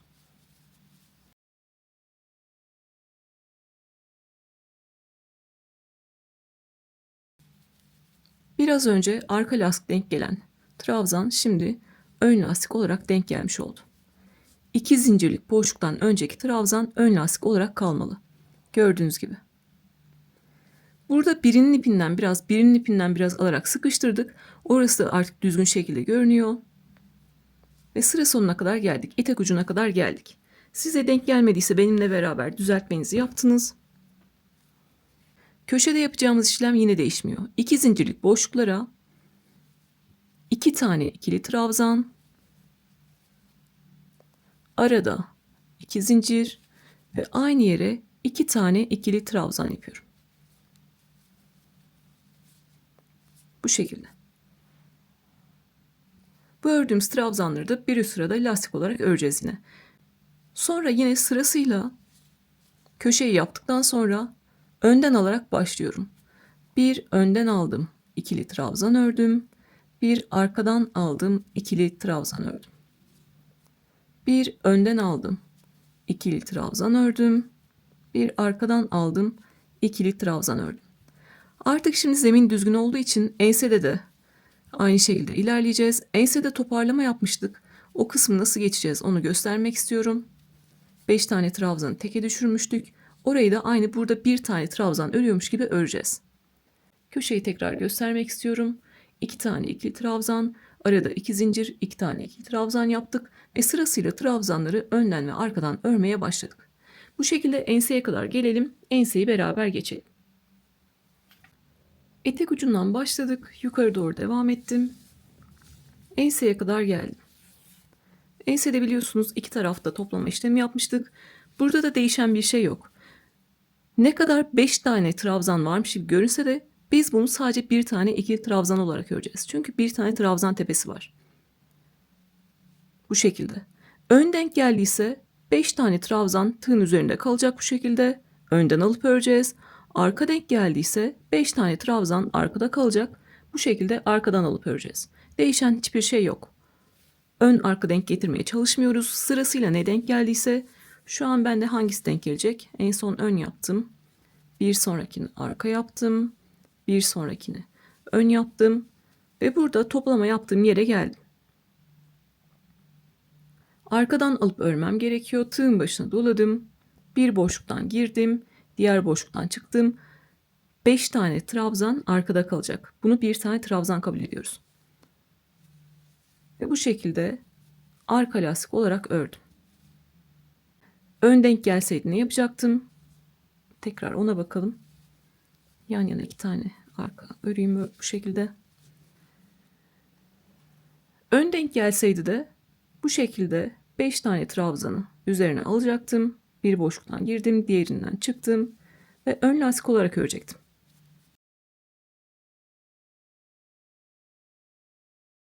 Ön olarak geldiyse ön, arka olarak geldiyse arkadan alarak örüyorsunuz. Arkadan aldım, ördüm. Sırasıyla devam ediyorum. Önden aldım, ördüm. Arkadan aldım, ördüm ve önden aldım, ördüm. Şimdi diğer tarafa kadar gelelim. Buradaki köşeye kadar gelelim. Toplama yaptığımız yere kadar. Ense motifini geçtim. Yine toplama yaptığım yere geldim. En son önden alıp örmüştüm. Buradaki toplama yaptığım yer yine arka lastik olarak denk geldi. Ön olsaydı önden alıp örecektim. Arka denk geldiği için arkadan alıp örüyorum. Diğer tarafta yaptığım işlemin aynısını yapıyorum. Sonra yine önden arkadan almaya devam ediyorum.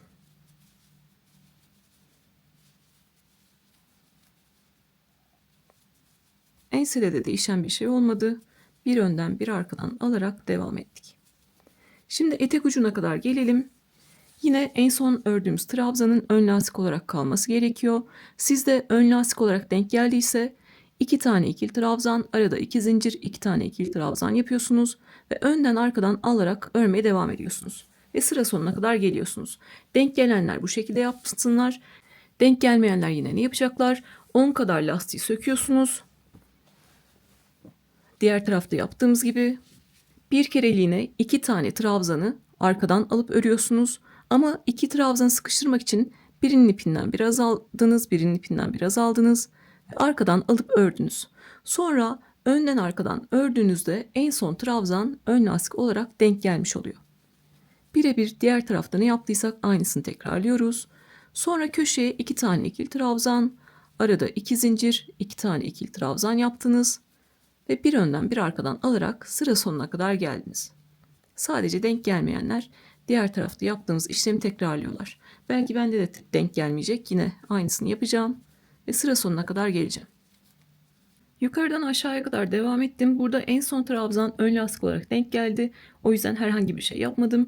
Köşeye 2 tane ikili trabzan, arada 2 zincir, 2 tane ikili trabzan yaptım ve önden arkadan alarak örmeye devam ettim. Sıra sonuna kadar geldim. Arka lastikle başlamıştık biliyorsunuz. En son ördüğümüz lastiğin ön lastik olarak kalması lazım. Sırasıyla devam ediyoruz çünkü. Burada da yine arka lastik denk geldi. O yüzden ne yapacağım? 10 kadar söküyorum.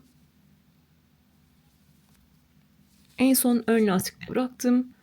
Tığın başına doladım. Sonraki 2 trabzanı arkadan alıp örüyorum. Ama birinin ipinden biraz aldım. Diğer trabzanın ipinden biraz aldım. İkisini birbirine sıkıştırdım ve tek bir trabzan gibi ördüm. Sonra önden arkadan almaya devam ediyorum. Bu denk getirme işlemi birinci sırada olacak. Sonraki sıralarda Yine artık zeminimiz düzgün olacak. Hepsi bir önden bir arkadan aldığımız şekilde duracak.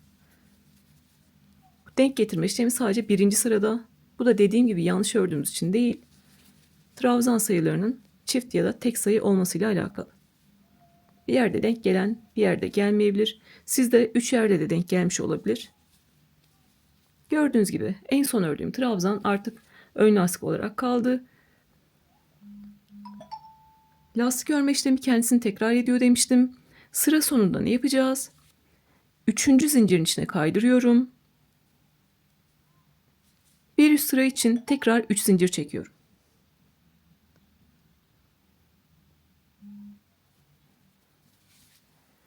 Bir, 2, 3. Başlangıçlarımız ve bitişlerimiz değişmeyecek. Bir sonraki sıra için 3 zincir çekeceğiz. Sıra sonunda 3. zincire kaydıracağız. Başlarken 3 zincir çekiyoruz. Sıra sonunda da buradaki 3. zincire kaydırıyoruz. Sonraki sıralarda artık işimiz çok kolay. Dediğim gibi birinci sırada artık denk getirme işlemlerinin hepsini yaptık. Bundan sonraki sıralarda artık önde gördüğüm trabzanı önden alıp öreceğim. Arkada gördüğüm trabzanı arkadan alıp öreceğim. 3 zincir çektik. Bunda arka trabzan kabul ettim. Önde gördüğüm trabzanı önden alıp örüyorum. Arkada gördüğüm trabzanı arkadan alıp örüyorum. Önde gördüğümü önden aldım, ördüm. Arkada gördüğümü arkadan aldım, ördüm. Yani sırasıyla yine bir önden bir arkadan alarak örmeye devam ediyoruz. Önde olan trabzanı önden alıp örüyorum.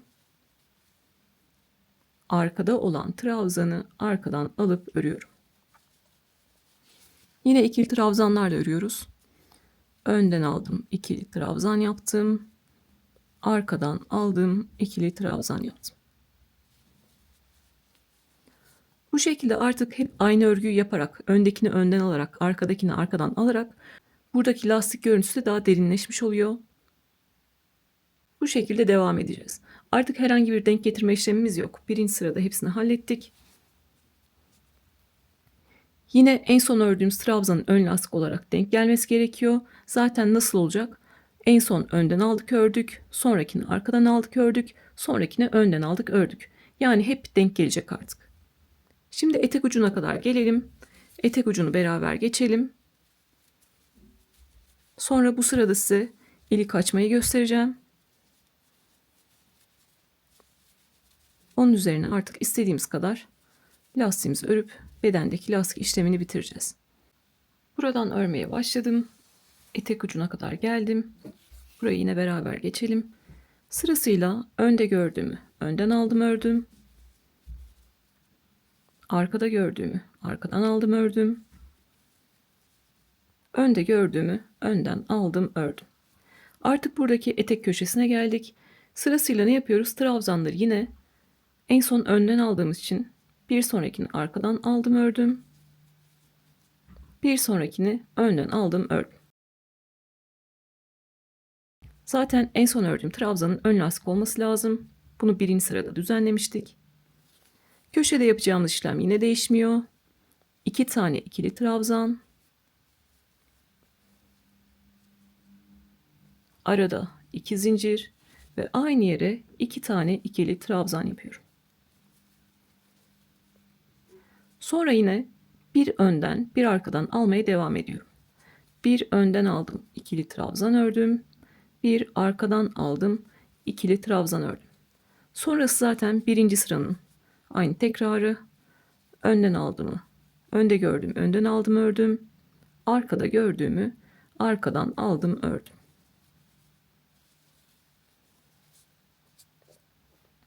Bu şekilde. Bir üst sırada da yine arkadan önden alarak öreceğiz ve aynı şekilde oraya da lastik görüntüsü vermiş olacağız. Şimdi ilik açmayı göstermek istiyorum. Benim gösterdiğim yerde açmak zorunda değilsiniz. Kendi evinizdeki bir tane hırkanız ya da yeleğinizi önünüze koyun. Oradaki ilik yerleri neredeyse ona göre açabilirsiniz. Ya da gözünüze nerede güzel görünüyorsa, nerede olmasını istiyorsanız oralarda açabilirsiniz. Bunun için de ilik açacağınız yere kadar önden arkadan alarak örmeye devam ediyorsunuz.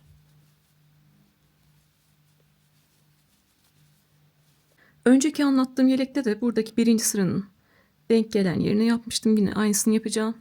Dediğim gibi benimle aynı yerde açmak zorunda değilsiniz. Siz kendiniz nerede kullanacaksanız, nerede ilik açmak istiyorsanız orada yapıyorsunuz.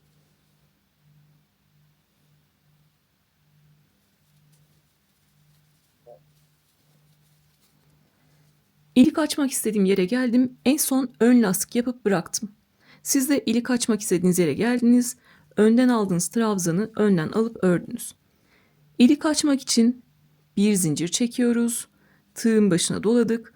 Arkadan ördüğüm trabzanı atlıyorum. Ona ellemiyorum. Bir sonraki önden aldığım trabzanı önden alıp örüyorum. Bu şekilde bir zincirlik ilik oluşturmuş olduk.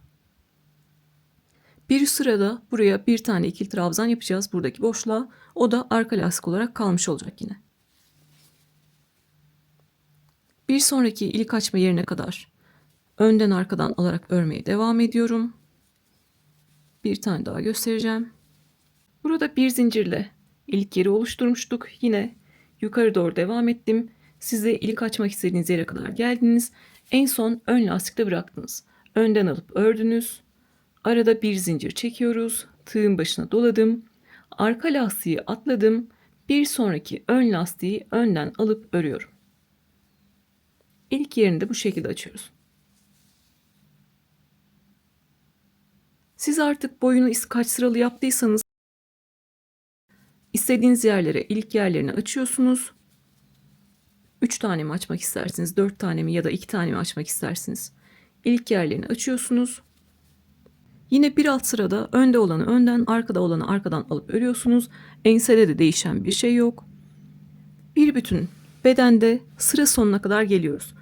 Etekte de yine köşede 2 tane ikili trabzan, arada 2 zincir, 2 tane ikili trabzan yaptınız ve önden arkadan alarak örmeye devam ettiniz.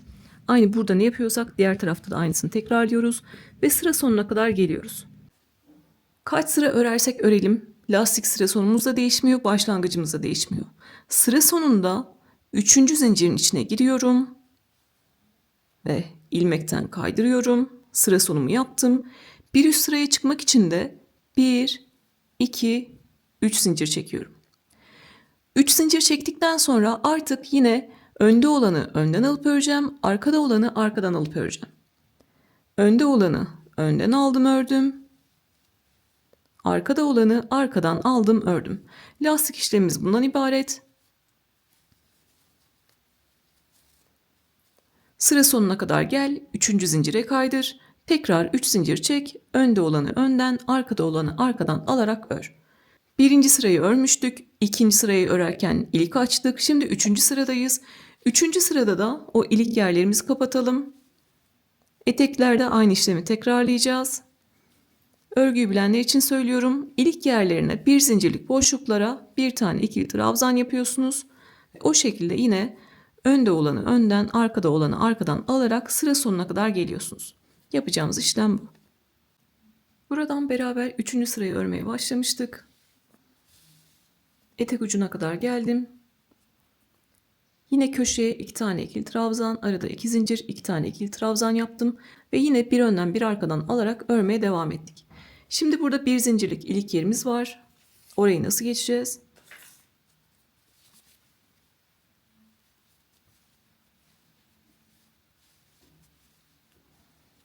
En son önden alıp ördüm.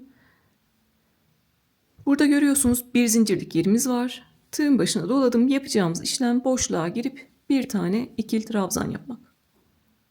Sonra yine bir önden bir arkadan alarak örmeye devam ediyorum. Şimdi görüntüsünü de göstereceğim. Yapacağımız tek işlem bir zincirlik boşluğa bir tane ikili trabzan yapmak.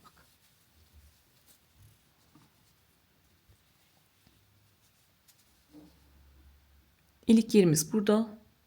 Bu şekilde. Oraya sadece bir tane ikili trabzan yaptık. Yaptığımız ikili trabzanda gördüğünüz gibi arka lastik olarak kalmış oldu. Bir önden bir arkadan, bir önden bir arkadan yine sıralı şekilde devam ediyor. Yine Yine lastiğimizi aynı şekilde örüyoruz. Bir zincirlik boşluğa geliyoruz. Sadece bir tane ikili trabzan yapıyoruz. Yine bir önden bir arkadan alarak örmeye devam ediyoruz. Kaç tane ilik yeri açtıysanız bu bir zincirlik boşluklara bir tane ikili trabzan yapın. Artık sonrasında değişen bir şey yok. Burada bilgisini de vermek istiyorum. Lastik örme işlemimiz kendisini tekrar ediyor. Sıra sonuna kadar geliyoruz. 3. zincirin içine kaydırıyoruz. Tekrar 3 zincir çekip önde olanı önden, arkada olanı arkadan alıp örüyoruz. Şimdi 3 sıra yaptık. 3 sırada da hep aynı işlemi yaptık. Bunu 300 sırada yapsak hep aynı işlemi yapacağız. Burada lastik kalınlığını neye göre belirleyeceğiz? Kendi zevkimize göre. Biz lastik kısmını ördükçe örgünün boyu da uzuyor. Aynı zamanda burada önümüzü kapatacak kısımda kalınlaşmış oluyor. Ben genelde 4 ya da 5 sıra örüyorum. Önü daha fazla kapalı olsun isteyen arkadaşlar oluyor ya da boyunu daha çok uzatmak isteyen arkadaşlar oluyor. 6, 7, 8 sıra ören bile arkadaşlar var. Yani artık burası sizin zevkinize bağlı. Ben 3. sırayı da öreceğim. Sıra sonuna kadar geleceğim. 4. sırada artık lastiğimi bitireceğim. 4 sıra örmek istiyorum. Siz de kaç sıra örmek istiyorsanız en son sırada yapacağımız işlem bu sefer köşede sadece bir tane ikili trabzan, arada bir zincir, bir tane ikili trabzan yapacağız. En son sıraya geliyorsunuz. Tamam artık bu benim son sıram dediğinizde köşeye bir tane ikili trabzan, arada bir zincir, bir tane ikili trabzan yapıyorsunuz. Sıra sonuna kadar geldim. 3. zincire kaydırdım. Tekrar 3 zincir çektim ve 4. sıraya başladım. Önden arkadan alarak 4. sıraya başladım. Bu benim artık en son sıram. Siz de en son sıranıza geldiniz.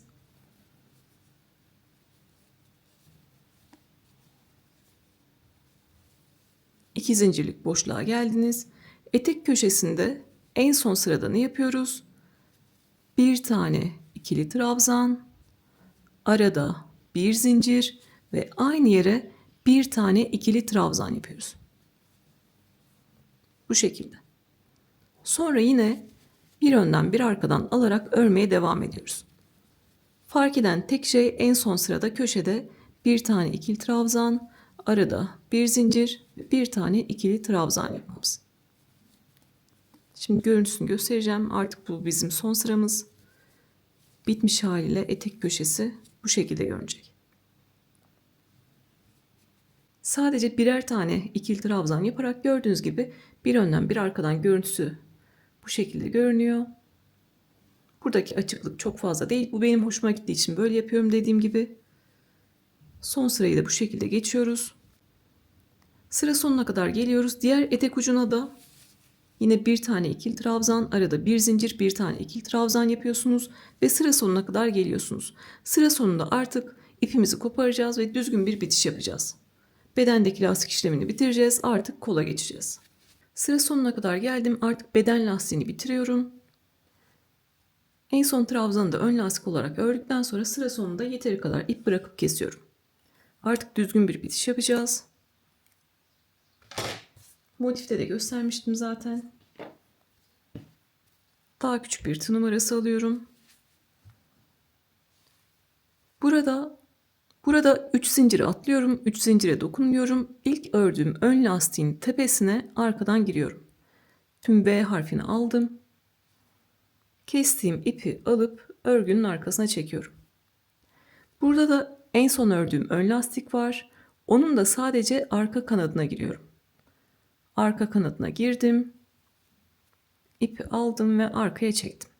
Gördüğünüz gibi bir tane daha V harfi trabzan tepesi oluşturmuş olduk. Bu da 3 zincirin tepesi olmuş oldu. Tüm görünümü eşitledik. Yine arkada ipimi gizliyorum. Beden lastiğimiz bitti. Artık şimdi kola geçeceğiz. Kolu da ördükten sonra artık yeleğimiz tamamlanmış olacak.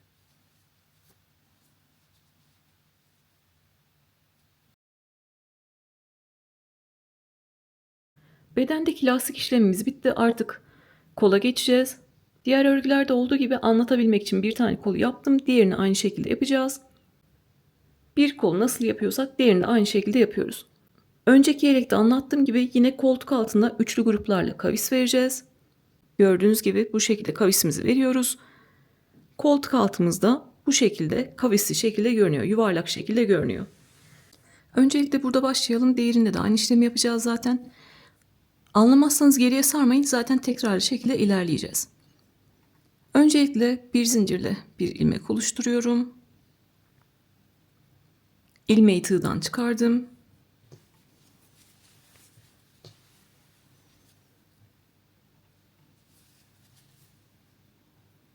Köşede birleşim yerinin oradaki gruba geliyorum. Üçlü gruba geliyorum. İlk trabzanın tepesine giriyorum. Görüyorsunuz köşede 1, 2, 3 tane trabzan var. İlkinin tepesine giriyorum. İlmeği aldım ve oradan geçirdim. Bir zincirle sabitledim. Sonrasında buradaki 2 zincirlik boşluğa üçlü grup yapacağım. Ama bu sefer üçlü trabzanlar yapacağım. Diğerinde ikili trabzan yapmıştım. İkili trabzanın boyu buraya yetmişti. Ama şimdi arada birleştirme noktam var. O yüzden üçlü trabzan yapacağım. Onun için de tığın başına yine bir kere doladım. Buradaki 2 zincirlik boşluğa giriyorum. İpi aldım. Örerken gevşek şekilde örüyoruz. İpimi aldım, biraz uzattım. İlk ilmeği tek, 2 ilmeği birlikte, 2 ilmeği birlikte aldım. Tığın başına doladım. Üçlü trabzan yapıyoruz ve gevşek gevşek örüyoruz. 2 zincirlik boşluğa girdim. İpi aldım, biraz uzattım. İlk ilmeği tek, 2 ilmeği birlikte, 2 ilmeği birlikte aldım. Son kez tığın başına doladım. 2 zincirlik boşluğa girdim. İpi aldım, uzattım. İlkini tek, ikisini birlikte, ikisini birlikte. Gördüğünüz gibi üçlü trabzan yaptık. Bunun sebebi de buradaki ilk ilmek kaydırdığımız yerin boyuna ulaşması. 3 tane üçlü trabzan yaptım. Köşede de yine 1, 2, 3 tane trabzan var, görüyorsunuz. Üçüncüye giriyorum. Üçüncünün tepesine girdim. İpi aldım ve ilmekten kaydırdım. Birinci sıramızı örmüş olduk. Sadece birinci sırada üçlü trabzan yapacağız. Birinci sırayı yaptık. İkinci sıraya geçeceğim. 4 zincir çekiyorum. 1, 2, 3, 4 zincir çektim. Bunun da amacı, arada bir zincir var ve 3 tane ikili trabzan var. Yani 4 tane tepe var. Onun için de 4 tane zincir çektim. Tığ ilmekten çıkardım. Örgümü döndürdüm. Ters yüz öreceğiz ikinci sırayı. Bu zaten son sıramız.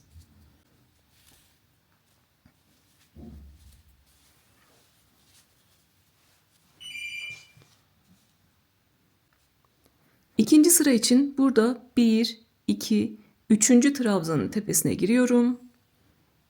İpi aldım ve 3. trabzanın tepesinden kaydırdım. Yine bir zincirle sabitliyorum. Artık ikili trabzanlar öreceğiz. Tığın başına doladım. Birinci sırada sağdaki boşluğa giriyorum. Üçlü grubun sağındaki boşluğa giriyorum. 3 tane ikili trabzan yapıyorum. Ama yine gevşek gevşek yapıyorum ki orada kasma yapmasın. Boşluğa girdim, ipi aldım. Gevşek örmek için biraz uzattım. 2 ilmeği birlikte, 2 ilmeği birlikte ördüm. Tığın başına doladım. Aynı yere ikinci ikili trabzanı yaptım.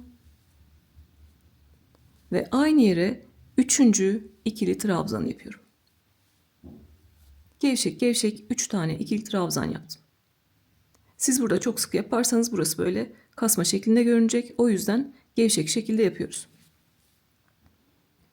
Motif örerken neydi? 3 tane ikili trabzan yaptıktan sonra arada bir zincir çekiyoruz. Tığın başına doladım. Bu sefer de solundaki boşluğa 3 tane ikili trabzan yapıyorum. Gevşek şekilde örüyorum. Birinci ikili trabzan, ikinci ikili trabzan ve aynı yere üçüncü ikili trabzan yapıyorum. İkinci sıramız da bitti. Sabitleyeceğimiz yer 1, 2, 3. trabzanın tepesine giriyorum. İpi aldım, ilmekten kaydırdım ve bir zincir çekip yeteri kadar ip bırakıp kesiyorum. 2 sıra örüyoruz. Birincisinde üçlü trabzan kullanıyoruz. İkinci sırada normal şekilde ikili trabzanlarımızı örüyoruz.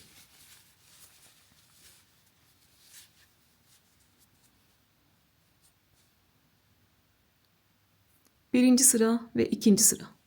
Şimdi diğer tarafa da diğer köşeye de aynı işlemi yapacağız. İyice pekişmiş olacak.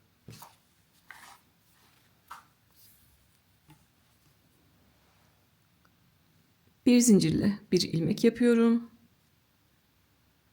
İlmeği tığdan çıkardım. Yeni başlayanlar benimle beraber aynı anda yapıyorlar.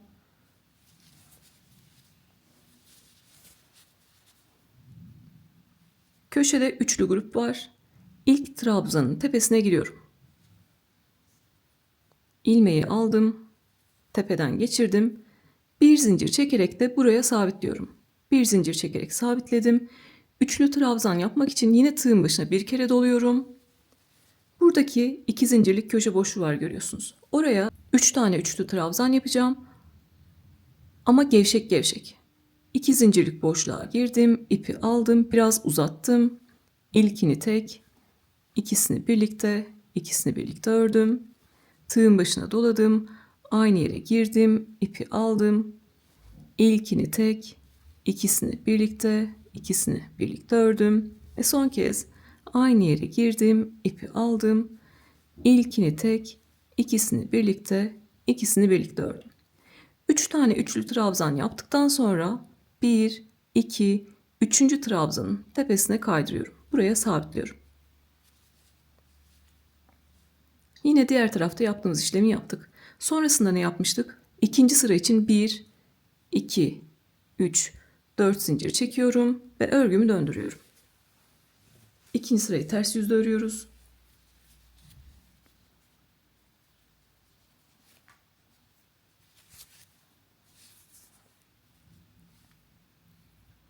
Bir, iki, üç tane ikili trabzan var. Tepesine girdim. İlmeği oradan geçirdim. Bir zincirle sabitledim. Tığın başına doladım. Aşağıda yaptığım üçlü grubun sağındaki boşluğa 3 tane ikili trabzan yapıyorum. Ama gevşek gevşek. Birinci ikili trabzan. İkinci ikili trabzan. Ve aynı yere üçüncü ikili trabzan. Arada bir zincir çektim. Tığın başına doladım. Bu sefer de solundaki boşluğa 3 tane ikili trabzan yapıyorum. İpi biraz uzatıyorum. Gevşek gevşek örüyorum. 1, 2 ve 3. 3 tane ikili trabzan yaptıktan sonra 1, 2, 3. trabzanın tepesine ilmek kaydırmayla sabitliyorum. Bir zincir çekip yeteri kadar ip bırakıp kesiyorum.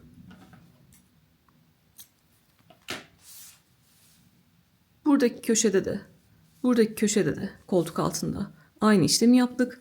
Diğer tarafta da bu tarafta da aynı işlemi yapıyoruz. Şimdi 2 kere ard arda göstererek tekrar şekilde gösterdim. Geçen videoda da yelekte de aynı şeyi istemiştim. Burayı anlamışken diğer tarafı da aynı şekilde yapacağız. Siz diğer kolda da iki köşede koltuk altında kavisinizi veriyorsunuz. Aynı bu tarafta ikisinde de ne anlattıysam diğer tarafta da yapıyoruz. Siz ikisinde de yapın. 2 koltuk altında bitirin. Sonra artık bir sıra sık iğne geçelim. Bedenden sık iğne geçmemiştik. Zeminimiz düzgündü. Burada koltuk altında gördüğünüz kavislerimizi verdik. Zemin çok da düzgün değil. O yüzden bir sıra sık iğne ile toparlayacağız. Onun üzerine 2 trabzan geçip onun üzerine lastik öreceğiz. Aynı bedendeki gibi. Orada lastiği çok uzatmayacağım. Zaten bedende gördük. Sizi sıkmayacağım ama sık iğneyi göstereceğim yine. Siz de artık 2 kolda da koltuk altında kavisinizi verdiniz. Sık iğne örmeye başlıyoruz. Sık iğneyi de yine örgünün arkasından başlayacağım ki sonra lastik kısmında bitişin başlangıcım örgünün arkasına denk gelsin. Aynı bedende olduğu gibi arkadan başlayalım. Bir zincirle bir ilmek oluşturdum. Yine 3 milimle devam ediyorum. Sırtta herhangi bir yerden başlayabilirsiniz. Mesela burada motifin ortasından başlayalım. Sık iğne örmek için tığın başına dolamıyorum. Trabzanın tepesine girdim, ipi aldım. Tığın üzerinde 2 ilmek var. İkisini birlikte çekerek sık iğne yaptım. Bir sonraki trabzanın tepesine girdim, ipi aldım. Tığın üzerinde 2 ilmek var. İkisini birlikte alarak sık iğne yaptım. Bir zincirlik boşluğa girdim, ipi aldım ve sık iğne yaptım. Yapacağımız işlem aşağıdaki her bir ikili trabzanın tepesine bir tane sık iğne yapmak, bir zincirlik boşluklara sık iğne yapmak.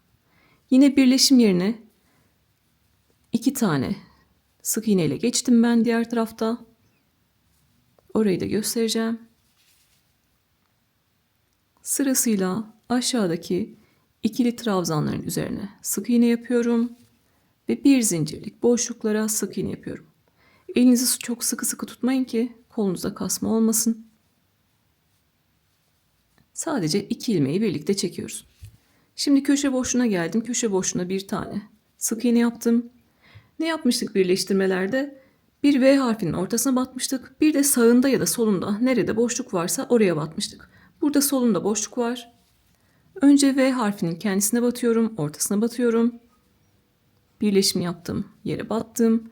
Bir tane sık iğne yaptım. Sonra sol tarafında boşluk görünüyor. Boşluğa girdim.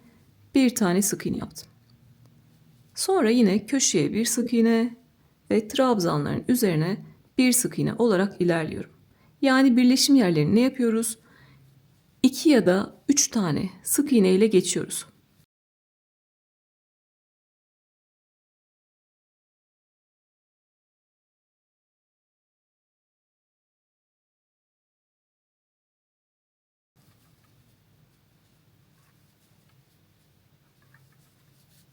Şu şekilde göstermek istiyorum.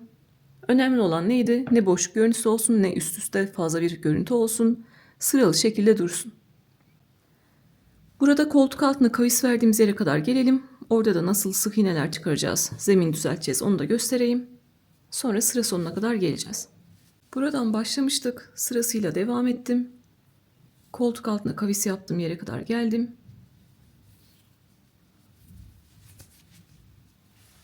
En son trabzanın üzerine sık iğne yaptım. Bir zincirlik boşluğa sık iğne yapıyorum. Burada biliyorsunuz 3. trabzanın tepesine kaydırmıştık. İpimizi de burada koparmıştık. Aynı yere giriyorum. Trabzanın tepesine giriyorum. Bir sık iğne yapıyorum. Sonra yine sırasıyla üçlü grupların üzerinden devam ediyorum. İkinci sırayı örmüştük. Sırasıyla, hatta arkadaki ipi de gizleyerek sırasıyla devam ediyorum.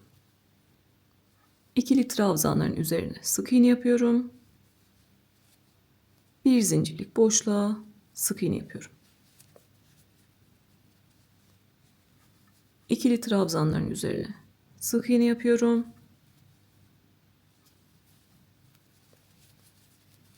Ve burada yine kaydırma yaptığımız yere geldik. Trabzanın tepesine geldik. Oraya da bir tane sık iğne yaptım. Sonra yapacağımız işlem ne? Bir zincirlik boşluğa sık iğne ve trabzanların üzerine sık iğne. Şu an koltuk altı kısmındayız. Diğer köşeye doğru, kavis yaptığımız yere doğru ilerliyoruz.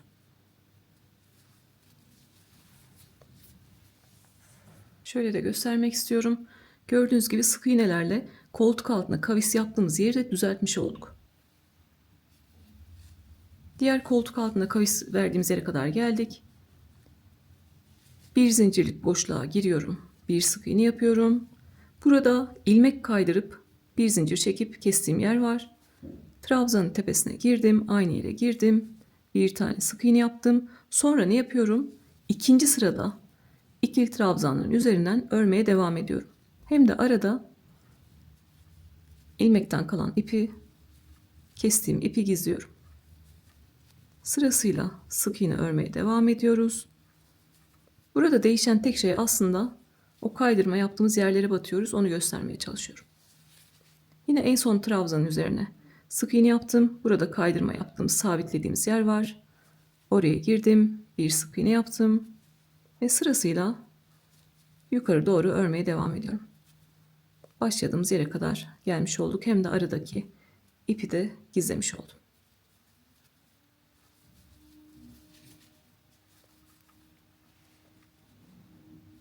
En son trabzanın üzerine de sık iğne yaptım.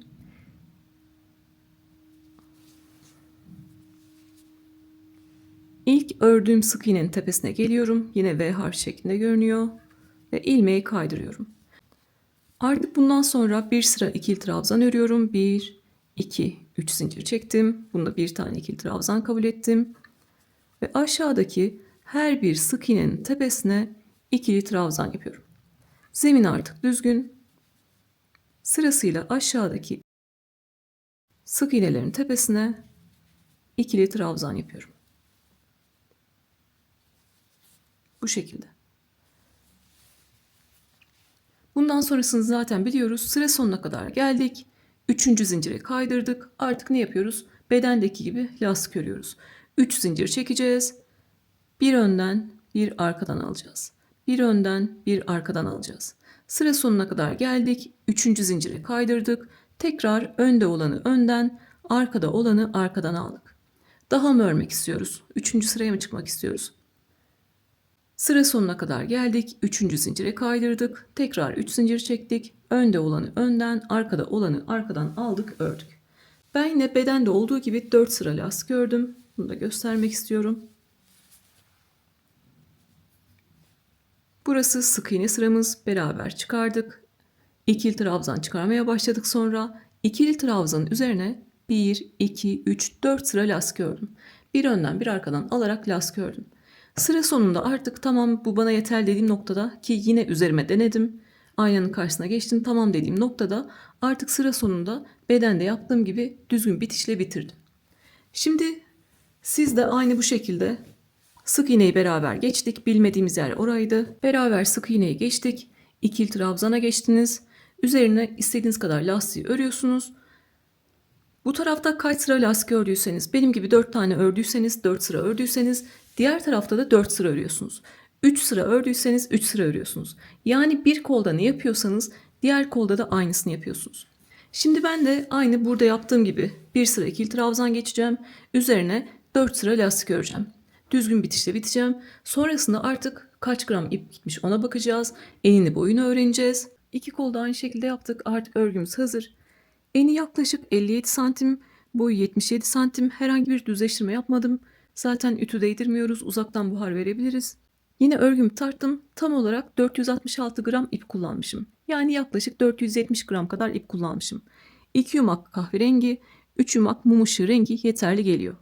Yine elimden geldiğince tekrarlı şekilde en ince detayına kadar anlatmaya çalıştım. Aklınıza takılan yerler olursa sorabilirsiniz. Önceki yeleği yapıp bana fotoğraf atan arkadaşlar olmuştu. Bunda da belki yapar atarsınız. Umarım severek yapar, kullanır ya da satıp gelir elde edersiniz. Bir sonraki videoda görüşmek üzere. Kendinize iyi bakın.